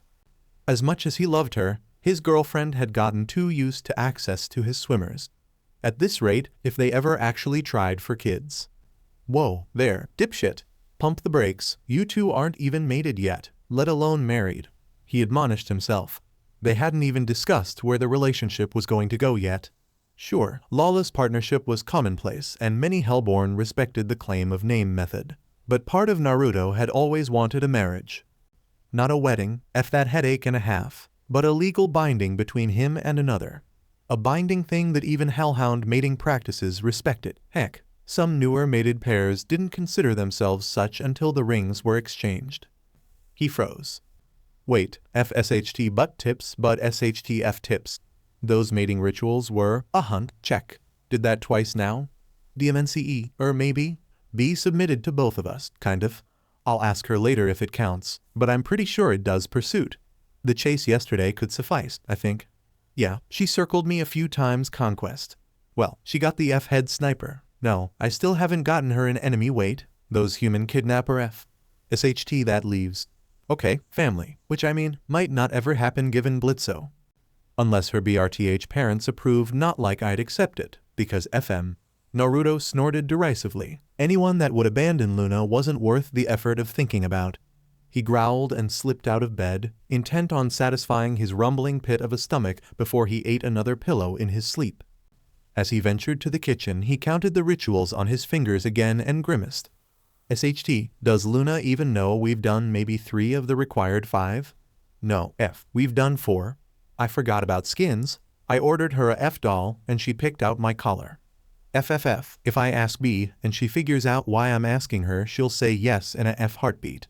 Which means, his sister's latest pseudo-NCSTS fixation on him aside, if she figured out how far along they were in their relationship to make a pentagram of rituals, she'd agree in a heartbeat that it counted. That would mean, he stopped in the hallway and put his face in his hands again. How in the ever-effing SHT did my girlfriend and I accidentally become a mated pair? A door flew open somewhere, and a gust of wind rocketed through the halls before Naruto found himself pushed against a wall. Sweet honey scent filtered into his nose, and he registered 4 hands on his person. Exhaustion and elation accompanied his sister's FBN vibe, and a strong, salty ramen-like taste of gluttony filled the air. He almost wondered where she was and what she was doing. Was that a faint duet of cries for freedom he heard, or was his hunger-induced sleep deprivation getting to him? To have heard him so clearly. Unfortunately, he had to focus on the fact that what he'd thought was his private concern was just voiced aloud. Baby bro, you and Pretty Pup are what? F me, he groaned. His face was cradled and smashed into his sister's mercifully covered bosom. Damn it, he could feel his traitorous and sore PP start to respond to this STMLTN. So not the time, demonic hormones. Celebratory THRSM? F, yes, to the Pretty Pup. No, wait, B, SHT, stop pulling my F neck. I wanted to get some food. GRCK, damn it. B, stop shoving honey in, gluck. Nope. This is just the thing I need to celebrate my latest breakthrough and your good news. Now come on, baby bro, let's celebrate. Luna was not thrilled about being woken up at 2 in the morning. Yet she was not angry enough to refute another THRSM with the sin of gluttony. When asked why this THRSM was happening, B used all of the subtlety in her repertoire which, for the record, was none whatsoever, and dropped the bomb in his stead. It wasn't the unnerving stare that disquieted Naruto so much as it was the sheer lack of vibes that Luna let slip out upon hearing his revelation. B, she said after a long silence passed. Yeah, Pretty Pup. The sin that was alternating between their necks asked, while her claws molested his girlfriend's, his perky melons, and stroked his chest, over his Chidori scar. Rain check. Huh? B backed up. She pooched her lip out in a pout. Aw, foo, seriously? But I'm so hot for you two right now. B, if you agree to a rain check right now, then you can have the first knot of that THRism. Flags. So many F flags just shot up. All various shades and hues of red. Naruto barely managed to swallow back a whine as his ears folded back. Luna kept F staring at him, even as she shut down the Sin who was definitely submitting to her. So yeah, they did complete the domination ritual. God damn it. Can't I have it now and just get stupid? This is a one-time offer. Luna growled. Her eyes blazed as she looked at the Sin. B seemed to realize that Luna was not in the mood for either of the Elzebub sibling shenanigans. Serious? I mean, right, obviously. Then Tony no. Wait. After the party MNN will tomorrow work. Yeah, that should be good. Luna's eyes had cooled and returned to him. The vibes once more masked as the incensed ones just vanished. This time Naruto couldn't fight back the whine that emerged from his throat. B looked between them, opened her mouth to protest, actually thought about it. Oh, he was definitely going to die. B never thought about what she said before she said it, and then dipped out. Later, baby bro, try to enjoy it. Enjoy what? Death? Get back here and save me, you traitor. Of course, he didn't dare say the words aloud. Not while Luna stared at him like that. Smaller claws latched onto his face and his girlfriend pulled him into a boop. Euphoria, please? Okay, he got a brief respite, but this one was ultimately more for her. Her shoulders seemed to drop and her vibes lost the spice.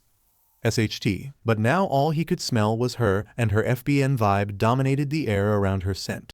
Did you plan this? She asked, breaking his concentration. SHT, he had to focus right now. Boop-assisted interrogations could be lethal if not handled correctly. Or, at least, that's what he presumed. This would be the first. No. Naruto. Luna, I swear, I just realized it. He whined as her eyes narrowed in that way they did when she wanted him to elaborate. Which, elaborate? Sure, he can do that, gladly. I had a weird dream that woke me up and my mind wandered to how fun last night was. Then it jumped to how I would need to recharge before we could try for pups and... You were thinking about pups? Her voice cracked and she tore away from the boop while her grip on his head tightened. No? He tried. She hadn't even fully snarled and he aborted all thoughts of lying. Yes, I mean, not now, obviously, but maybe later down the line. I mean, if you wanted them now, sure, I'm game. But I didn't think you would, and not that I would assume you want or don't want them. I mean... Her pierced ear flicked and he shut his mouth with a click. His explanation had sufficed.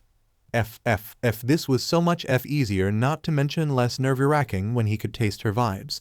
How was she even blocking them from him? Was she blocking them, or was he too scared to recognize them? So, you thought about us having pups. He wasn't sure if that was a good inflection on the word or a bad one. Then what? Loon, it was only for a second, 2 at most. Babe. Another boop. Oh, so this wasn't over yet? Great. I realized I was jumping the gun because we weren't mated, let alone married. Her pupils shrank and he gulped when her grip on his head tightened again. I want to get married, but not now, still, young, you know? And it's always been something I was told wouldn't happen because... Her pierced ear flicked twice. Alright, avoid ninja life. Can do, message received. That thought just jumped back to how marriage was weirdly desired in hell, probably because of Lucifer and Queen Lilith's. Now that I think about it, even by hellhounds, because they, and I guess I to an extent, honor older, baser traditions that be set up back when they first went tribal. And I thought about rituals. How many? She asked. He blinked. All? Ugh. No, you utter doof. How many have we completed? F5. 5, that weird infliction was back. He needed vibes. He needed the context of her vibes, of something other than her pretty eyes. They were so pretty. SHT, he loved them when they weren't staring into his soul. Nope, even then, still loved them and her pierced ear. 5, he whimpered. He closed his eyes as the grip on his cheeks tightened. Luna, I swear I didn't know. I wasn't trying to. Oh, hey, those were her lips. Okay, there was some hope here. She wouldn't embrace him and then kill him, right? Yeah, he was pretty sure she would be too LSD for that. Was that the term? He didn't really know influencer lingo. Oh, sweet irony, as well as she did. You, she muttered as the embrace broke before she dove in again, are such a doof. Great signs. These were good signs. You're doof, he tentatively offered. Huh, how did he wind up on his back? Was something grinding on his? Stupid question. Yes, something was grinding on his PP. That something was his girl for his mate. His Luna. My doof. She growled into his mouth as her hands finally left his face and held his shoulders. His claws alighted on her curvy hips as he molded his lips against hers before they broke again. She ran her muzzle along his and then rubbed her face into his. Firmly. The way that this was happening now. She pulled back, cupped his face gently, and stroked the marks on his cheeks. My sweet, doofy mate, you just had to do this at 2 in the morning, didn't you? He almost laughed, but restrained himself. Sorry. No, you're not, she muttered, not a lick of heat to her words. No, I'm not, he agreed. The vibes were clear now. Her FBN vibe was thick, so thick it had hid them. But when he looked past it, there was nothing. It was just the no. Wait, there was joy. There was relief. There was elation, happiness, pride, and a smattering of frustration. Luna spoke. Nothing else mattered now but her. Tell me you want this to be real as much as I do. She breathed. No, pleaded. Another boop genuine article. He was no longer tense with uncertainty. Relief and euphoria danced together in his chest, as did love for this sweet, wonderful, adorable hellhound atop him, and he stared into her eyes. Tell me I'm not dreaming. You're not dreaming, he assured her as a smile spread across his face. He understood now. He'd hesitated after her marking. This was the cement of their foundation, the ring that housed their pentagram of rituals. She wanted absolute certainty. She had it and anything else. Now and for the rest of eternity. His claws came up and cupped her face. He repeated her actions, his face rubbed into hers, before he pulled back and gave her a boop.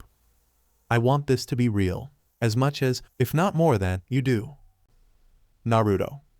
Her stare softened as her red eyes shimmered, her breathing hitched, and he heard her tail swoosh swoosh swoosh. It matched his wriggling growth speed as it beat a staccato into the bed.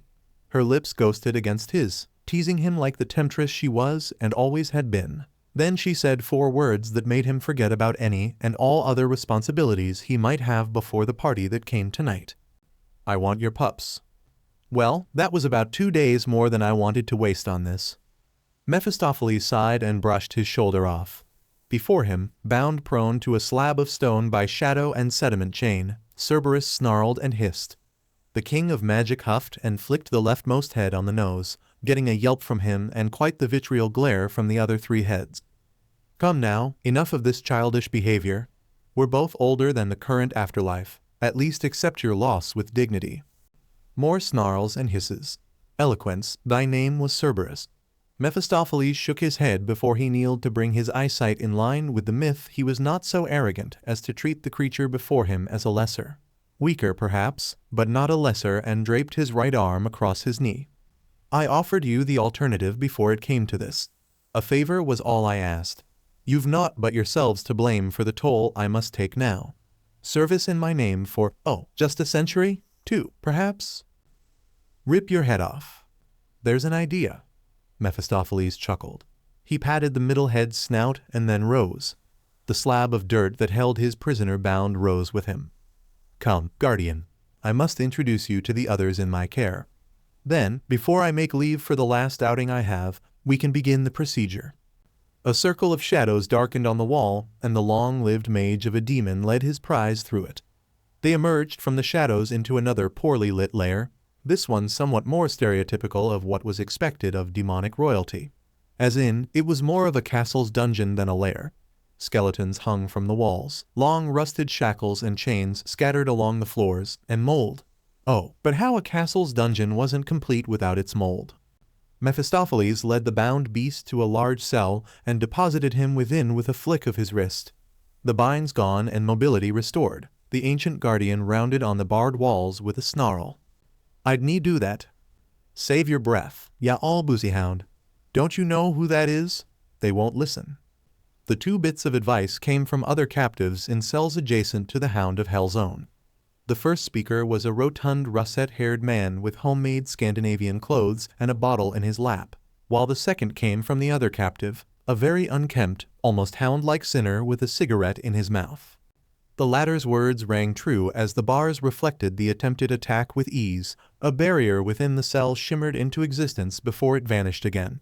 Cerberus was bounced around like a child in an inflatable playpen, before they were dropped with a groan. "Don't you just love contingencies? Hello?" Mephistopheles leaned through the bars and snapped his fingers. A low growl answered, and he leaned back to avoid the trifecta of jaws snapping where his head once was. The King of Magic laughed. "Oh, very good. I'm glad you still have some fight in you. Save your energy for tonight, as hell will need you for what's to come." "What is your game, Mephistopheles? You invade our home, offer a damned wager." "Should have taken the wager," the smoking sin mumbled. He held 2 hands up when the leftmost head snarled his way. "Hey, don't get pissy at me because you lost. Just saying it like it is. Spare us your cynical worldview, Bigsby." A huff from the corner showed a shackled indigenous man dealing cards to 3 other individuals, one of which waved at Cerberus. "Hey, big bros," the left head, which looked akin to a sheepdog, chirped, while the right, bearing features similar to a Jack Russell Terrier, focused intently on the cards he was dealt. "Fisto got you guys, too, huh?" "Orthrus." Cerberus shared a concerned blink. He looked at the sinner and furrowed his brow. "You were called Bigsby? Not all Bigsby Gusts, the Enforcer Overlord?" "Former Overlord," Bigsby grumbled. He took a drag of his cigarette and nodded at the Hound of Hades. "Pleased to make your acquaintance without having you after my bounty. You've been presumed gone for decades." "Tall tales." Bigsby huffed and puffed again.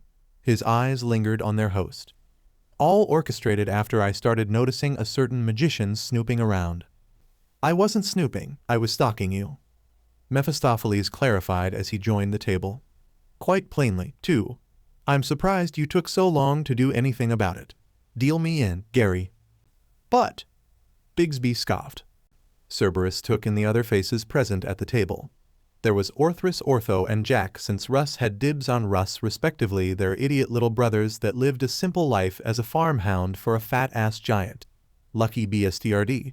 The white-furred, fox-like beauty had to be KO, another former overlord who once ruled the lustful dead, now claimed by the VS own Valentino that went by the moniker of the Madam. The dealer Gary was no. Cerberus' 6 eyes went wide. Yes, his eyes didn't deceive him. It was Gary Mazza, the wily demon. He was presumed to be the radio demon's first victim that was chatting with Mephistopheles like they were old friends. To top it all off, there was a mortal boy he did not recognize wearing a green hoodie and a medallion. His eyes had an ethereal glow to them, charmed, most likely, to protect Mephistopheles from breaking rules of hell that even he abides by. The only person in the dungeon that Cerberus didn't recognize was the red-haired Lebowski wannabe 2 cells over. "What is your plan, Mephistopheles?" Herb asked. The King of Magic didn't look up from the cards in his hand.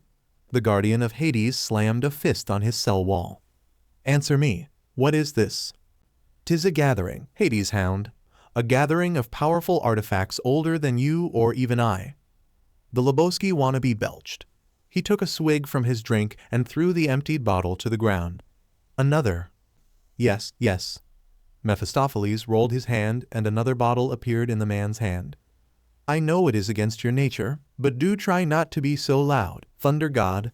I have other guests upstairs I wish to keep oblivious, for the time being." "Thunder God." Then that Cerberus faced the man, God, fully. "Thor?" Russ asked quietly, almost in a whine. "Aye, pup. Been an age, hasn't it?" The drunken god raised his bottle. He grinned. "Heard you were to be wed. My condolences that it fell through.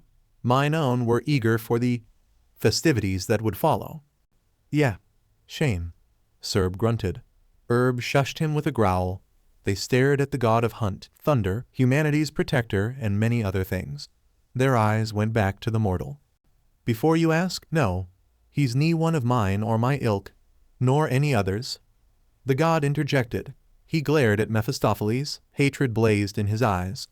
"He is pure mortal, BLD of Odin's original man, that of Olympus bronze, and cut of the cloth of this current era. I know not why the boy is here, but he is why I remain in this cell. An arrangement we both came to amicably, Thunderer." Mephistopheles chided as he took some chips from the charmed human. All will be made clear once things get started. Just a few hours more, then I can do my ritual, and you will all be free to go, unscathed and unharmed. You're not going to kill us? Bigsby blinked. He stared at the devil of magecraft and shadow before he surveyed the room. A beat passed before he clapped a hand to his head. Ugh, I'm an idiot. 7, there's 7 of us. Finally, the ditzy detective finds his brain. Ko snorted. She drank some sake from a cup and played a card. Bigsby snarled and his cell expanded with his roar. You could have told me when I woke up 30 years ago. Where's the fun in that, Biggs? I hate you, Ko. Enough bickering and spit your theory out, sinner, Cerberus growled. They hated being the last ones in a loop. Surprises never ended well for protectors. Keep that mouth shut, blowhard. Mephistopheles ordered with a pointed look.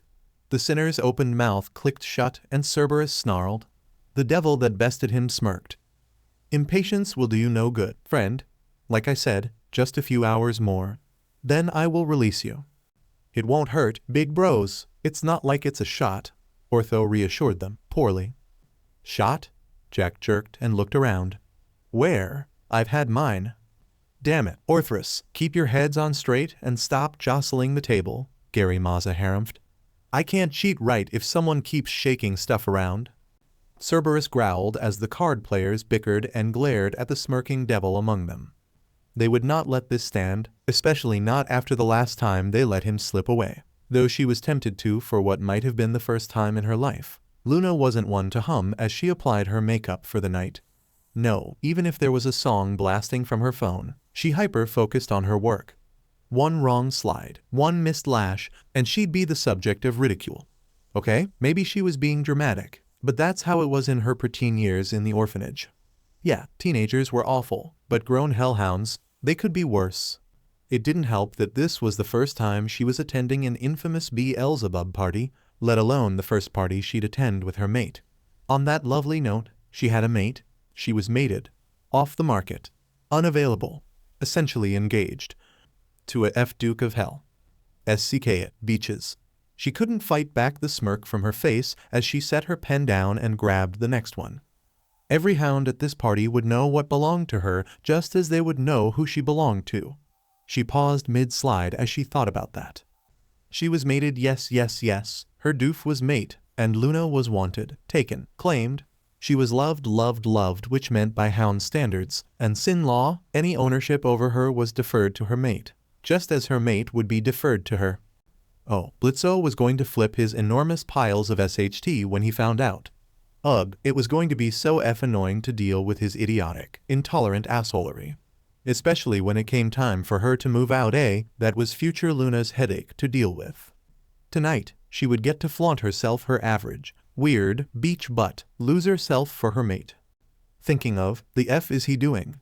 He should be out of the shower by as if on cue. A pair of clawed hands that smelled like they'd been doused with vanilla extract, violet flower nectar, and coconut milk settled on her hips. A heated body pressed up against her, and she growled when his muzzle jostled her as it pressed into her cheek. The brush by her eyelash quickly lowered, and she glared into his blue eyes in the mirror. Not even his sweet, heavenly, comforting rumble would save him if he didn't get off of her in the next 5 seconds. Whoa, Loon, where the F have you been hiding this dress? The dress in question was a short-skirted red and black number with a pentagram over the chest that she'd tucked away a long while ago. She'd put it with her other clothes in her sub-space storage on a whim. Judging by the thick fabric tent that was slowly grinding into her behind, the hands on her hips, and the rumble he let off, not to mention the way he phrased his question, she could tell he liked it. That was nice, but she was still annoyed.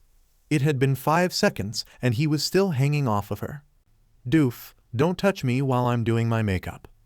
You don't need it, you're appealing. His muzzle dug into the crook of her neck even as she continued to growl. Ugh, how many times did she have to tell him not to lie to her? His ego stroking made her ears burn and heart flutter, but she was still hooked on one issue. She wasn't done with her makeup yet. Hence why she flicked his snout. Look, Luna made a lot of exceptions for her boy, her mate's stupidity, but when she was applying her makeup, she was all F business.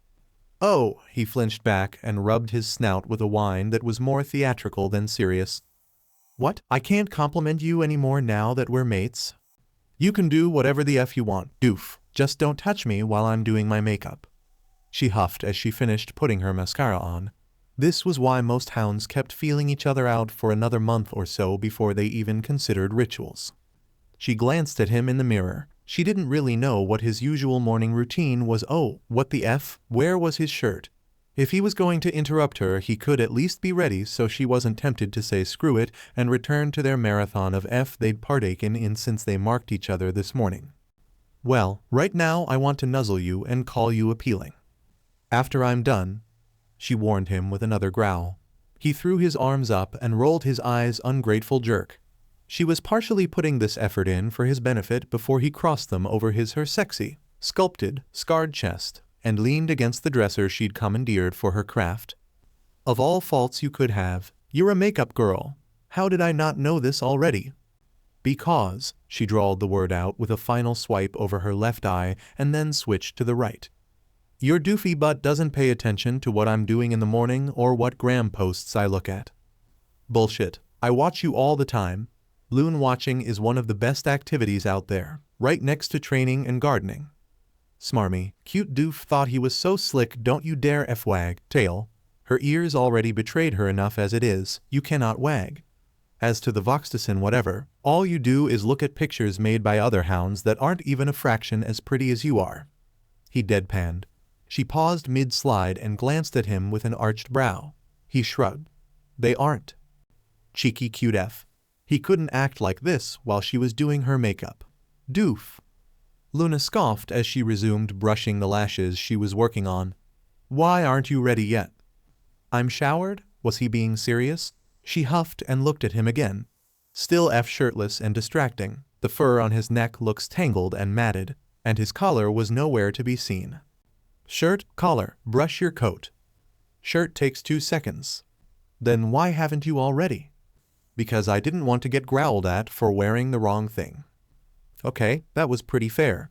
He'd go out there in a F-solid neon orange shirt if he had one. SHT, she had to make sure he didn't have one. He had too much orange already, but it was balanced by the cream-colored scars. And your collar? I can't get it to sit right.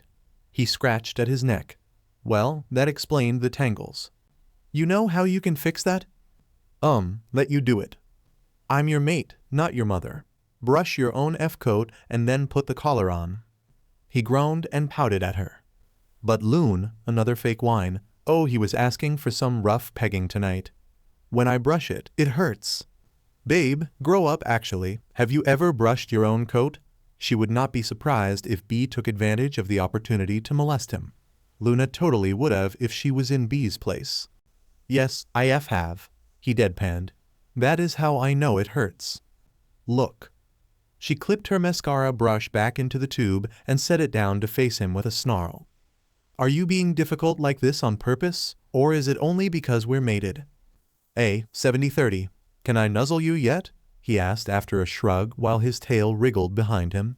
She chucked her compact at him, and he yelped as he dodged and then caught it. A no would have sufficed. Just go get F dressed, you absolute child. Not without a nuzzle. Oh, my F, Luna snarled and grabbed his shoulders. He caught her arms halfway, pulled her close to him and pushed the cool tip of his nose to hers. Boop. Anger washed away, tension fell from her shoulders, and her tail, against her wishes, wagged. Traitor. She admonished it as all the vitriol she'd built up washed away. Luna, you look amazing. Naruto whispered to her before he dropped a sweet embrace onto her lips. Doof doof doof. His lips pulled away, and he smiled his stupid heart-melting smile. The claw on his thumb grazed along her cheekbone, sending a shiver up her spine. I'm the luckiest demon in hell tonight. Every dumb mutt is gonna be drooling after you. That include you? She muttered around a smirk. He huffed a laugh and pushed his muzzle up to rub alongside hers. He rumbled, and she relaxed against him. Loon, I'd flood the whole F-ring with my tongue hanging out. There's an image. That's why I said it. He growled at her in the way she liked, and she bunched up fistfuls of his fur in her hands before she relaxed her grip. FTs, he pulled back and smiled again, his bright blue eyes filled with all sorts of heart-wrenching emotion aimed at her. You're breathtaking, Luna. Don't let anyone ever tell you F otherwise. How the F did he? Wait. Hold the F on. Did he? This cheeky F butt of a doof. Despite herself, she leaned into his palm and sighed. My vibes give that away. I could taste your nerves in the shower. So bitter and sour. He chuckled. Not at her, better not be at her, more likely at being called out. He leaned in and gave her another boop that caused her tail's wag to pick up. Her sweet doof of a boyfmate. He was her sweet doof of a mate now. Sorry, not sorry, but I smelled that and then came out to check on you and found you in this dress. It's not even the current seasons, she mumbled as her ears burned from his growl. She could feel his eyes roaming over her, and the harsher huffs of his inhales told her he smelled something he liked. We both know that I don't know nor give a flying F about what that means, he murmured as his lips ghosted against hers. She moaned into the next embrace and her arms wound around his neck. Their lips parted and their heads pressed together. Soft inhales filled the silence as muffled noise started to grow outside the door. Stop using my vibes to manipulate me. I'd never manipulate you, he muttered as his claws stroked behind her notched ear, combing back her hair. I just want you to be happy. I'll happily be mad at you. Then be mad at me. Don't be mad at you for being you, because I love you. You're so F corny. Never F a corny. Is she as hot as you? But. She nipped his jowls and he snickered. Why did I become mates with you? Because you love me, he smirked. And because I have a cute butt. Well, you're half right, she smirked at his whine. You still aren't ready for the party. I wasn't kidding about the brush thing, he grumbled. F, and she wanted this idiot to be the father of her pups? Yes, she absolutely, 100% did. Damn it. Another growl escaped her lips as she twined her claws in his soft straw-like sunset-colored hair and pulled him close. Doof, if we're late for this stupid party because you can't brush yourself. Loon, I live here. How can we be late? Don't act like you wouldn't figure out a way. She pecked his muzzle and stroked over the marks on his face. Go get your brush and collar. Don't take longer than 2 minutes. Why did he gain a grin? Wait, SHT, she shouldn't have phrased it like that. No, stop. You stop that adorable grinning. Don't you dare, doof. He'd better F not. That's what she said. All right, Luna. This is important. Do not laugh. Don't even F smirk. Be firm with your doof of a mate. Doof, doof, doof. Pups, pups, pups, Luna. Otherwise, he'll make you both late. Naruto. Getting the brush and collar right. Tilda, ladies and gentlemen, non-binary specimen. The ceremony MSTR has arrived. Tilda. As her first single filled up the house, B zipped about to check in on her guests. Food was plentiful, the Beelzejuice was flowing, and the party was lit. She grinned as she greeted many hounds, winked at a few of the scattered cuties about, and danced for a bit with Vortex before the highlight of the party took place. She keyed her vocal cords to reverberate around the manor so she'd get all of her hounds' attention and perched herself on her freshly installed disco ball. Hello, my party animals. Are you all having a good time? The howls and cheers made her smile grow to epic proportions.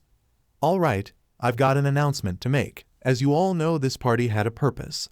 To celebrate my baby bro's victory over those nutjobs in Wrath. Now where's he at? She peered around and then spotted the telltale gray and orange couple at the main floor's bar, talking to some funky booger-looking sinner she'd hired to work tonight from a reputable company she vetted earlier that day. She didn't just let any sins into her ring, after all, and grinned. Her lower right hand pointed at them, and a spotlight manifested over them, interrupting the conversation. They looked around before they spotted her. Baby bro, wearing his so-fitting punk getup that Pretty Pup got him in, flipped her off, while his other hand tugged Pretty Pup, who wore a delicious red number that had to be driving Baby bro wild. B knew she wanted to peel that dress off into his side, and Pretty Pup smirked into her drink, likely at something he grumbled. Give it up for your Duke of Gluttony. The residual howl and cheers made her preen vicariously as Baby bro sighed theatrically before he gave Pretty Pup an embrace on the cheek. F. They were so F cute. Tomorrow was going to be so F awesome. Before he hopped onto the bar, he looked up at her and snapped his fingers before he and the bar was covered in a thick cloud of smoke that cleared to show him exactly the same. Only now he had a microphone in his hand. He tapped on it a few times before it started to give solid feedback. Oh, that's not fair? How'd he figure her mic trick out when she couldn't get his clone trick down? And echoed across the mansion.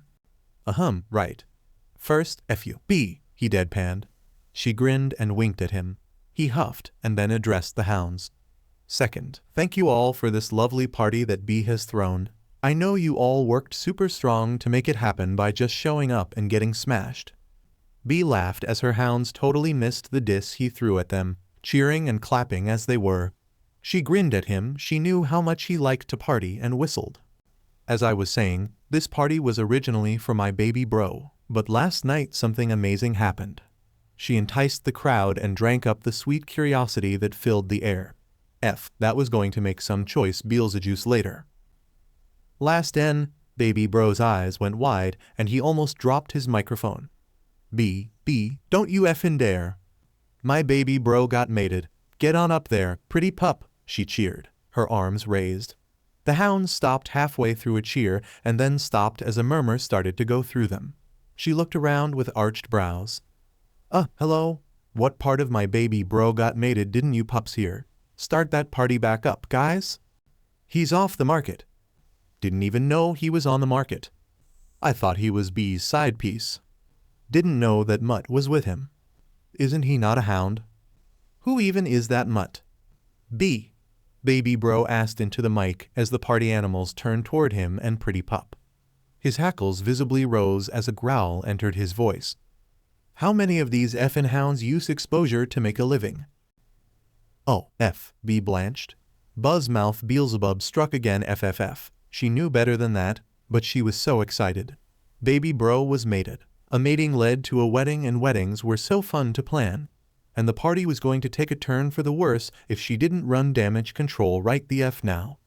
Phones were coming out of pockets and the crowd was starting to mob towards baby bro and Pretty Pup. Both of whom mostly the latter. Yikes, that was Cassandra Crescent that just took that glass of Beelzejuice to the face. She was one of B's most valuable supporters when it came to ring-wide infrastructure were starting to show signs of irritation. She whipped around and pointed at the DJ. Crank it and play something, now. The multi-armed imp in gray stag-horned headphones obeyed immediately. A catchy electronic beat pulsed through the manor and B infused a bit of her power as a demonic prince into the music. Most of the hounds too far from the couple succumbed to their base desires to dance or grind with their own partners. The rest that were close enough started to form a crowd.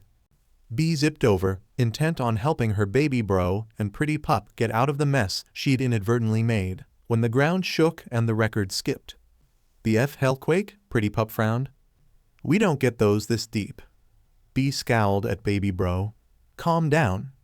That wasn't me, he snarled back. Another quake had him topple off of the bar and crash into a lineup of alcohol. Oh. You all right? Pretty Pup asked as the booger sinner helped him up. Fantastic. The ground splintered up in a large series of cracks and a dark series of clouds filled the manor. B snarled as she glared down. Who the F dared to interrupt one of her parties? Thunder rolled and a crack of lightning struck down in the hole. A blast of fire shot out of the hole, followed by more bursts of lightning. One stray and massive bolt slammed down through the bar, sending the party animals, baby bro, booger sinner, and Pretty Pup to the ground. B put her hand to her collar, reactivating her broadcast as she started to get spicy. House party's over, everyone outside. Obedient as they were to be, the hounds fled in droves, more than a few with tails between their legs. Baby bro was already back to his feet and had clones sent out to get her hounds to safety. Pretty Pup, though snarling as she did it, ushered booger sinner to the kitchens with the rest of the bar staff. Another crack of lightning had B focus on the growing hole. Whoever that is F dead. B, a black-furred hand grabbed her foot and pulled her out of the way of a bolt of lightning. Vortex looked up at her when she snarled down at him. Pay attention to your surroundings, babe. She's got issues with situational awareness. F you, baby bro. Keep it in your pants until tomorrow. B, he sassed at her this little. She was going to ride that first knot raw and drain his ball dry. Foul temptation. Fall to the might of Mjolnir. All eyes went to the hole as the ground shook again and more bolts of lightning came down. Did that hole just shout something about meow meow? Pretty Pup asked. She tried to peer in, but Baby Bro grabbed her arm to stop her. Mjolnir. Baby Bro corrected her with a growl. He pulled her close and then tucked her behind him. His eyes started to glow and his fur started to darken. Oh, good. He's taking this seriously off of the bat. B. I don't know, Baby Bro. He hasn't been to any of my parties in centuries. Somebody durable, get in our way. A familiar trinity of voices howled as a large red body she was very familiar with flew up the hole.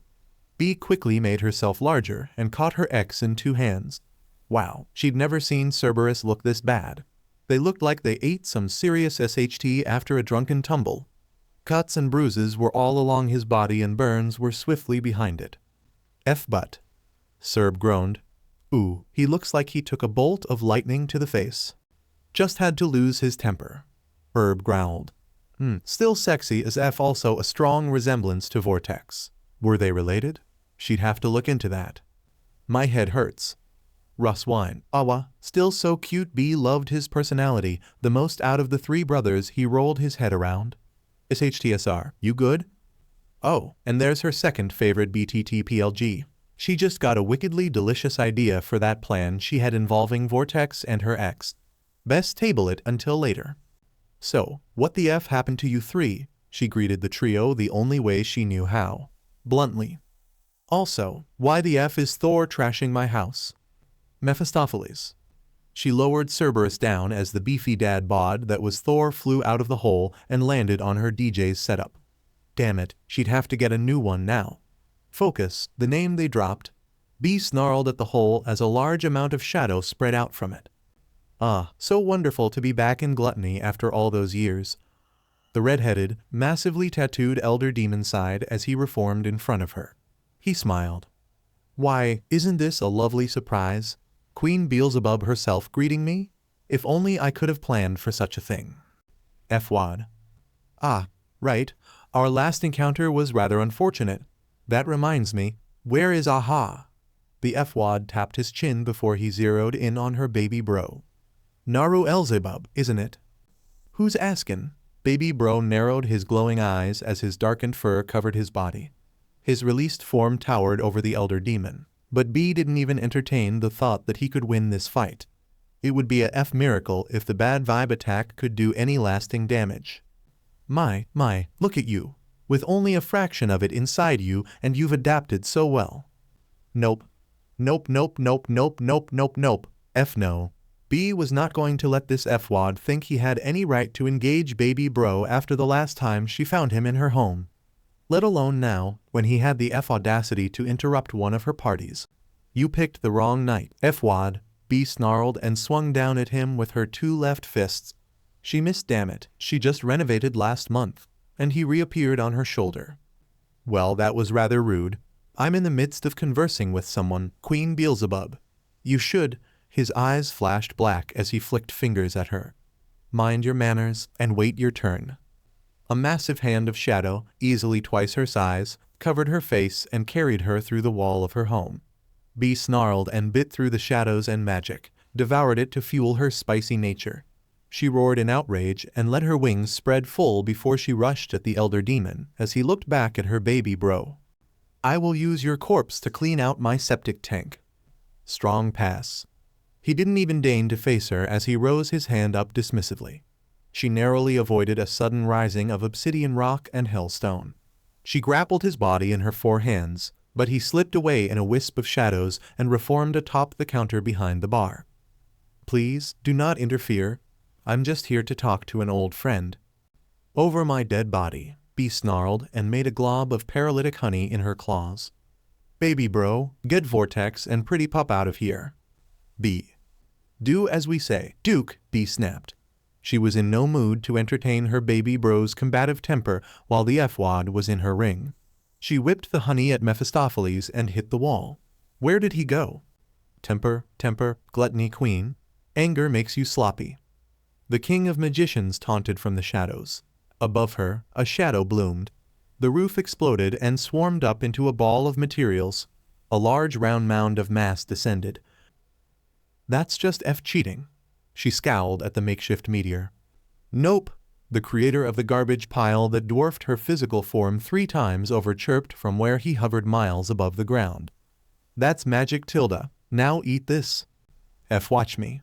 B braced herself. She opened her mouth slightly and readied her physiology to alter so she could consume the large mound of materials in one go.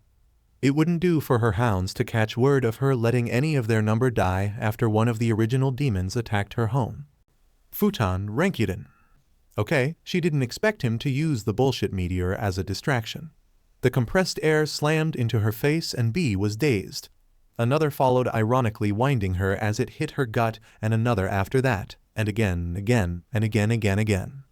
The last one rang the round's bell for B. For the second time in 9,875 years, Queen Beelzebub was solidly knocked out by an opponent's attack.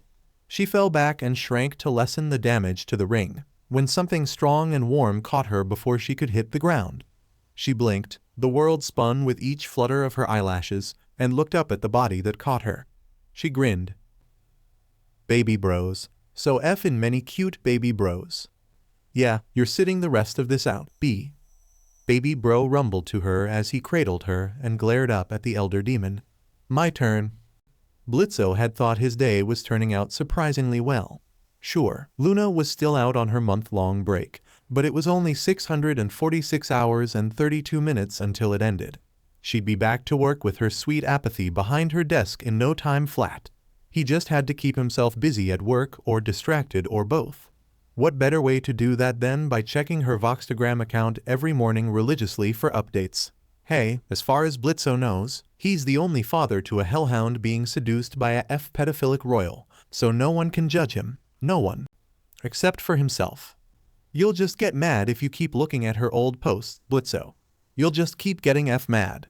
Just keep putting your foot in your F mouth. Keep being an absolute F butt and she'll keep justifying what he's doing. He growled to himself as he scrolled through his "It's not a stalker" account. Moxie. It's a surveillance strategy. Lucifer himself used it. Mills said so in his autobiography during its 3am airing, so there's no way there's anything wrong with having it. Unaffiliated Voxtagram account. It was 5 p.m. and she hadn't posted anything in almost 24 hours. F unheard of. Oh my Satan, he killed her.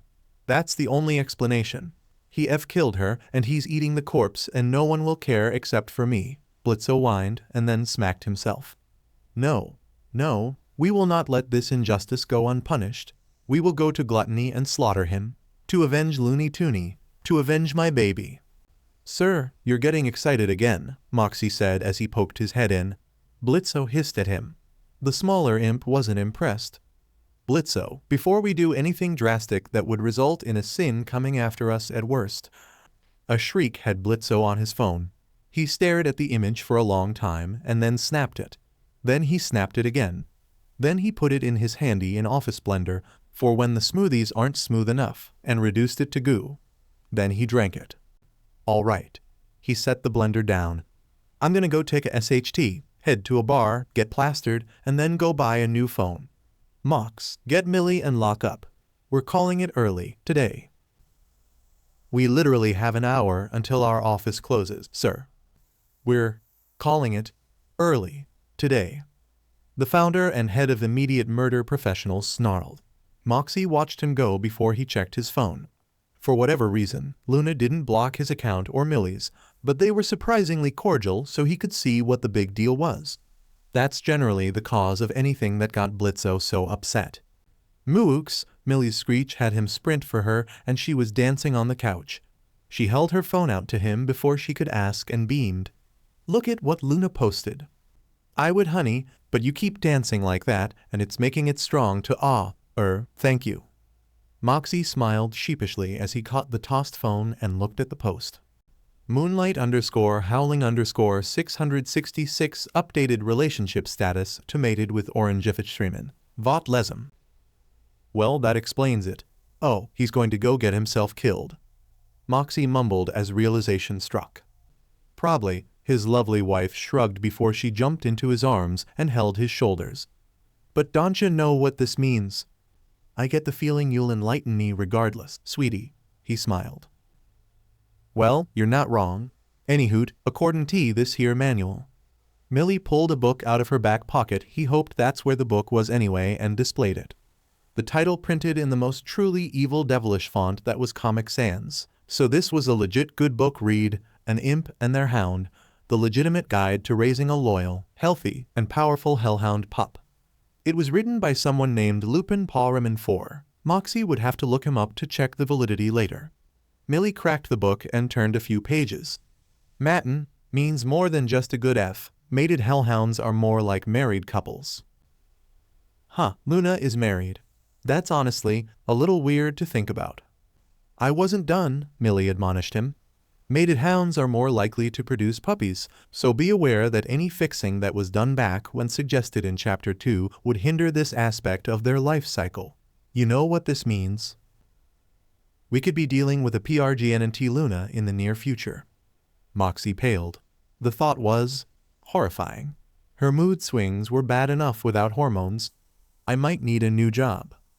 Babe, focus. We could have up to 6 puppies to play with in the office, Millie squealed. He was happy she was so excited by the prospect.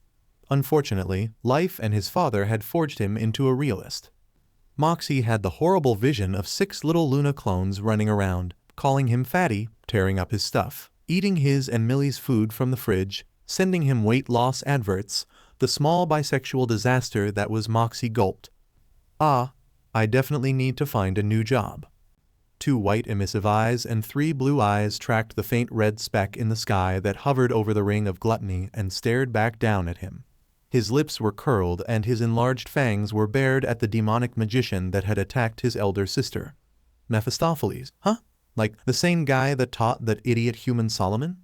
He'd heard scary stories about him growing up. There wasn't a single hellborn demon that didn't know and on some level dread the name Mephistopheles being uttered in their presence, but as he stared at his big sister's assailant, Naruto only saw a vaguely familiar face, covered in navy blue tattoos. He'd heard Mephistopheles could done any appearance that could be plucked from the mind of his opponent, and given that the tales of his mastery over shadows was no exaggeration, it could be presumed that that was why he stared up at the face of his long-deceased BLD brother. Naruto snarled wordlessly and narrowed all 5 of his eyes before he turned 2 of them down to the dazed Sin in his arms. Hey, baby bro, why's everything spinning? She whimpered and nuzzled his shoulder. No helicopter F, okay? It's making me sick. Close your eyes, B. Let's get you to Vortex. How's that sound? He asked, burying his worry when he saw her scent the air. The last time he saw B get her bell rung. Actually, he'd never seen B take a hit like that before. His Bijadama was too bright to see the effect on her. How did she survive that? Again, not important. And any other fight of hers tended to end before she even considered releasing her true form. Okay, but I want a good F later. And bring pretty pup. And some ice cream. Sure thing, B. He huffed before a clone was willed into existence, before it was bestowed with the sin of gluttony to deposit her in her boyfriend's arms. The clone dispelled immediately once its task was done, so if Vortex or Luna had anything to say, Naruto didn't hear it. He kept his full attention on the invader that had just bested in no short order. The Hound of Hades, the Nordic god of thunder, and the sin of gluttony. The fox fiend took in a breath and rolled his neck. I got this. I got this. I got this. He doesn't expect to win, but he can F-stall until another sin gets here. Say what you would about the sin's tentative relationships with one another, barring Mammon to an extent they rallied when they were attacked, either out of self-interest or to keep Lucifer from losing his short temper. Ha, short temper, Lucifer. Funny what? The stupid humor kept him focused. Any chance you're willing to hear me out? The red speck shouted. The F audacity, and it tasted so F genuine, too. That was just infuriating on principle. Sure, tell you what. You bring a F teapot down here, and I'll get some F biscuits out of the oven. F no, you old dipshit. The time to talk ended when you beach smacked my sister through our house. Naruto snapped as his tail slammed into the ground and cracked it. Rather than be disappointed or too elated by the response, the ancient demon king laughed. In my defense, she started it. The fact he wasn't wrong was even more infuriating, and Naruto roared his outrage. Oh my, You certainly haven't changed much at all, have you? Why are you acting like we've met? It was a stone's age ago. Yeah, okay, I no idea what the F that means. Naruto muttered to himself before he rolled his shoulders. He growled as his arms split to give him 2 more, and he cracked all 4 sets of knuckles. Hey, so, for the record, I'm going to try to start hitting you now, and I don't know when I'll stop. Very well, I'd rather avoid this, but if we must come to blows over it, so be it. The red speck vanished and Naruto spun on the ball of his foot to avoid the lash of shadows that tried to catch him.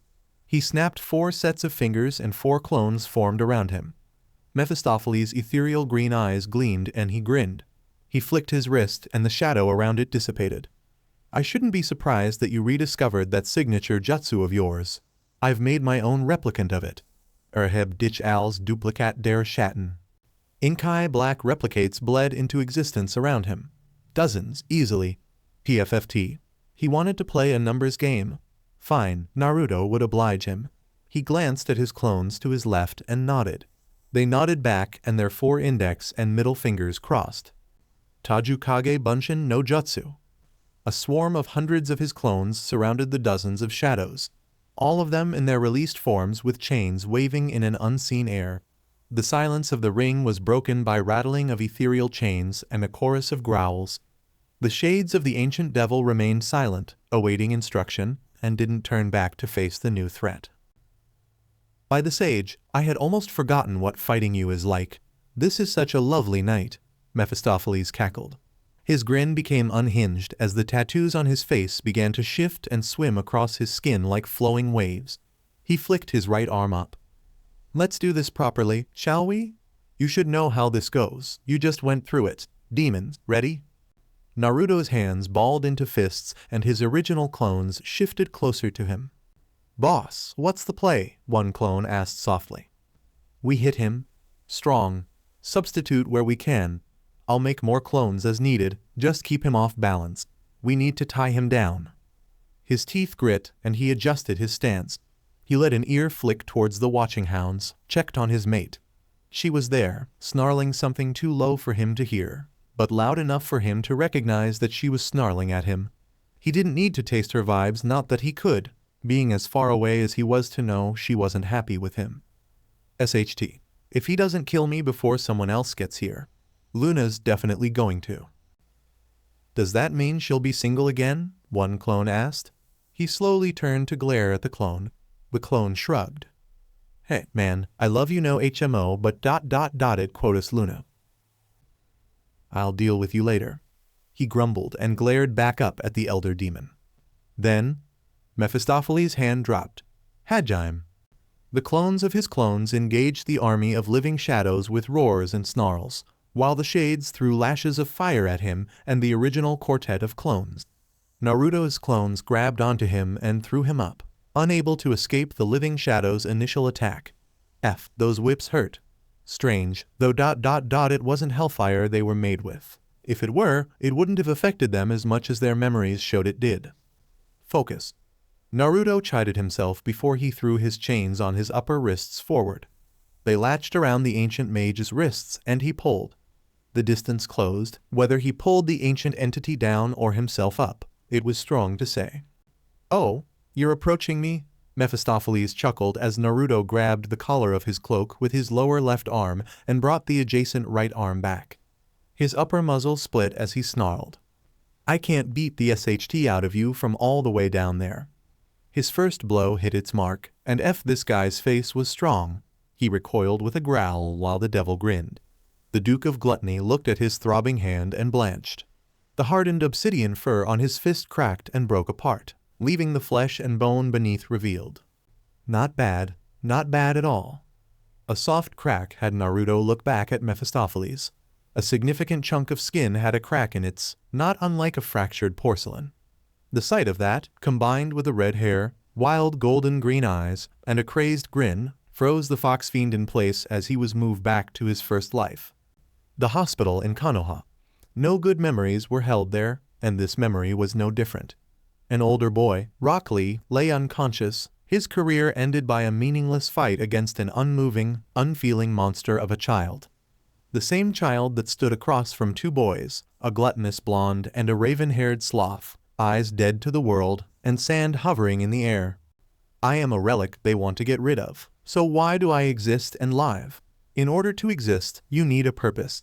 To exist for no reason is the same as being dead. Then I came to the conclusion that I would love only myself and fight for only myself. If all other people exist to magnify that love, then there is no more a splendid universe than this one. My existence will not vanish. No, Naruto jerked away and shook himself free. It was a trick by Mephistopheles. He was using the memory of his friend against him. He would not let Gaara's memory be tarnished. He would not let B's assailant go unpunished. He growled and unwound his chains from around the laughing demon's arms. All four of his hands rose above his head, both sets of fingers intertwined. Get the F out of my head. The impact sounded like cannon fire. Mephistopheles rocketed toward the forests of gluttony. Naruto snarled down at him and then choked when a tendril of shadow wound around his ankle. It spooled in the air for a second before it went taut and gravity latched onto his body. In that moment, if there was one thing Naruto wished he had at his disposal, it was wings. Oh, SHT.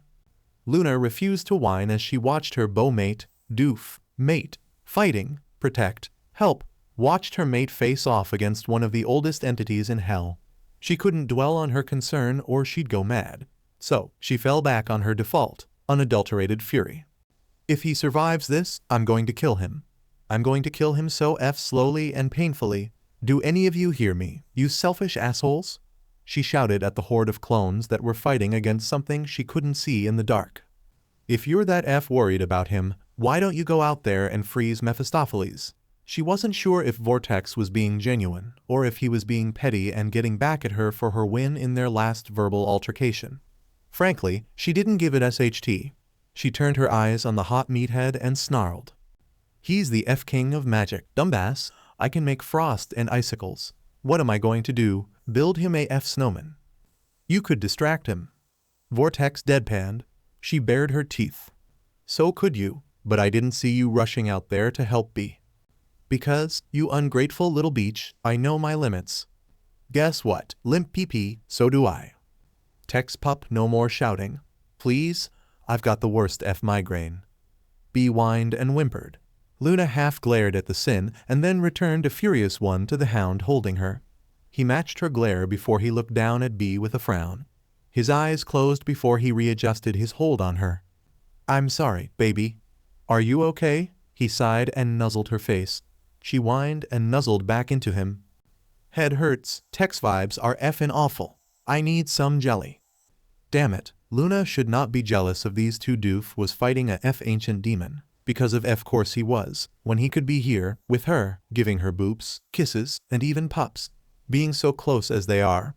She looked away with a snarl and hugged herself, hating this utter feeling of uselessness as she watched her mate's copies fight against the spell of an entity that many Hellborn put on par with God. Okay, let's go get you my you're fat.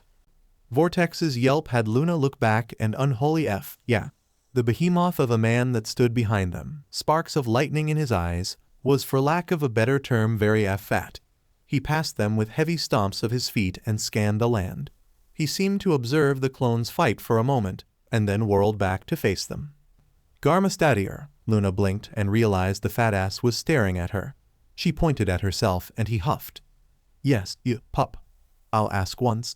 Where is Mephistopheles? My name is Luna. Semantics and manners have their time and place, Deathhound, and now be not either, he snapped. A giant slab of rock that looked like a crude anchor shot from his hip into his hand, and he pointed it at her. Tell me where that devil cur is, or I will. He's fighting the DMN brat in the forest, you stupid fat F. The growl came from behind her and Luna turned. Her jaw dropped. The three-headed originator of all her kind stood, an arm around his side. Shorter than the giant fat ass by half a head, maybe less. Given how he was cradling his side, Cerberus stepped out and sneered at the lightning-eyed man. Yeah, that left head was a face only a mother could love, and the right had some doof potential to it. But that middle head? Woof. B cheated on this. What the F is wrong with that dumb beach? Luna loved Naruto all of her heart, mind, and soul was his just as his were hers, but sweet F if she didn't just get drenched from being within 5 feet of the original Hound of Hell. He was huge. He was hot. He was quick glance down, and yeah, he was F-hung. He was also on her free pass list and Doof okayed it. But she wanted Doof's pups. Now probably wasn't a good time to ask. Then he will pay for his transgressions against humanity amongst the felled trees. The fat ass shot off with a powerful leap into the suddenly clouded sky. A large white bolt crashed down on the clone combat and the entirety of the area was glassed. The fat ass jumped again and disappeared, and the storm followed him. Thor, you stupid. The leftmost head snarled and growled. The right groaned. The middle, the sexiest of the trio, rubbed his face with his left hand. He also growled tisk. Why couldn't a single F-hound make a real F growl like Naruto? Maybe she could talk him into making a class. And snarled when the fugly lefty grumbled several words she did not understand in the slightest. Shut the F up, Serb. I'm as concussed as you are, but you don't hear me bitching. He huffed as the other head quieted and then looked at the male hound among them. Vortex, how's B? I was just about to take her for. B cooed and reached for him with grabby hands. That cute, silly smile she had after Doof nodded her, and after she deafened Luna with that scream. She hopes that was a one-time thing. Luna couldn't hear anything for an hour. Not even her mate's rumbles was back. Huh, good to know. See near, sexy boy Queen Bee wants some proper Greek tonguing. Tex is kinda SHT at it, but baby bro has potential. Well, Luna couldn't exactly blame her for that. Her mate's tongue was very talented. Huh, so you actually F him, did you? Must have been the cause of that scream the other night. Oh, so B's B-ness wasn't a recent thing. Luna had suspected as much, but this cemented that theory. Cerberus looked at Vortex, was his tail curling. But his bulge was growing. Luna had a suspicion that wasn't coincidental, and then nodded to the bar. Third shelf on the left, 2 false bottles of beach water. Right one should be an emergency stash of her royal jelly. It'll save you a trip to her office. Right. Vortex nodded and started to walk in when B started to fuss. Baby, calm down. No, Herbie Serby Russ, I need to ask you something. It can wait, B. But we need someone to be our bull. Right. Luna crossed her arms and stared down the flush-eared Vortex. Gay, committed, or KNKY. Guess I know where he falls now. A loud crash of lightning lit the forests around the Elzebub Manor, and a familiar roar of agony echoed to her ears from the heart of Gluttony's Wood before the ring went silent. Without waiting for the others to say anything to stop her, though she doubted they would, Luna shot off towards the foliage.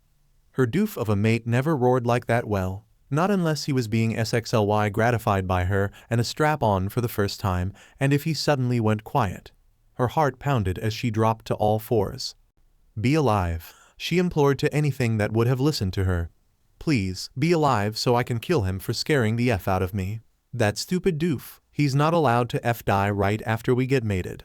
If he did, I'll bring him right back and peg his butt so F strong. So alright folks, that's all for today. Stay tuned for part 13. Do subscribe, like and share for more such videos. Also check out the story and author BonesBoy15 on FANFICTIONnet. Press the bell icon to be notified first on release. See you in the next video, till then goodbye.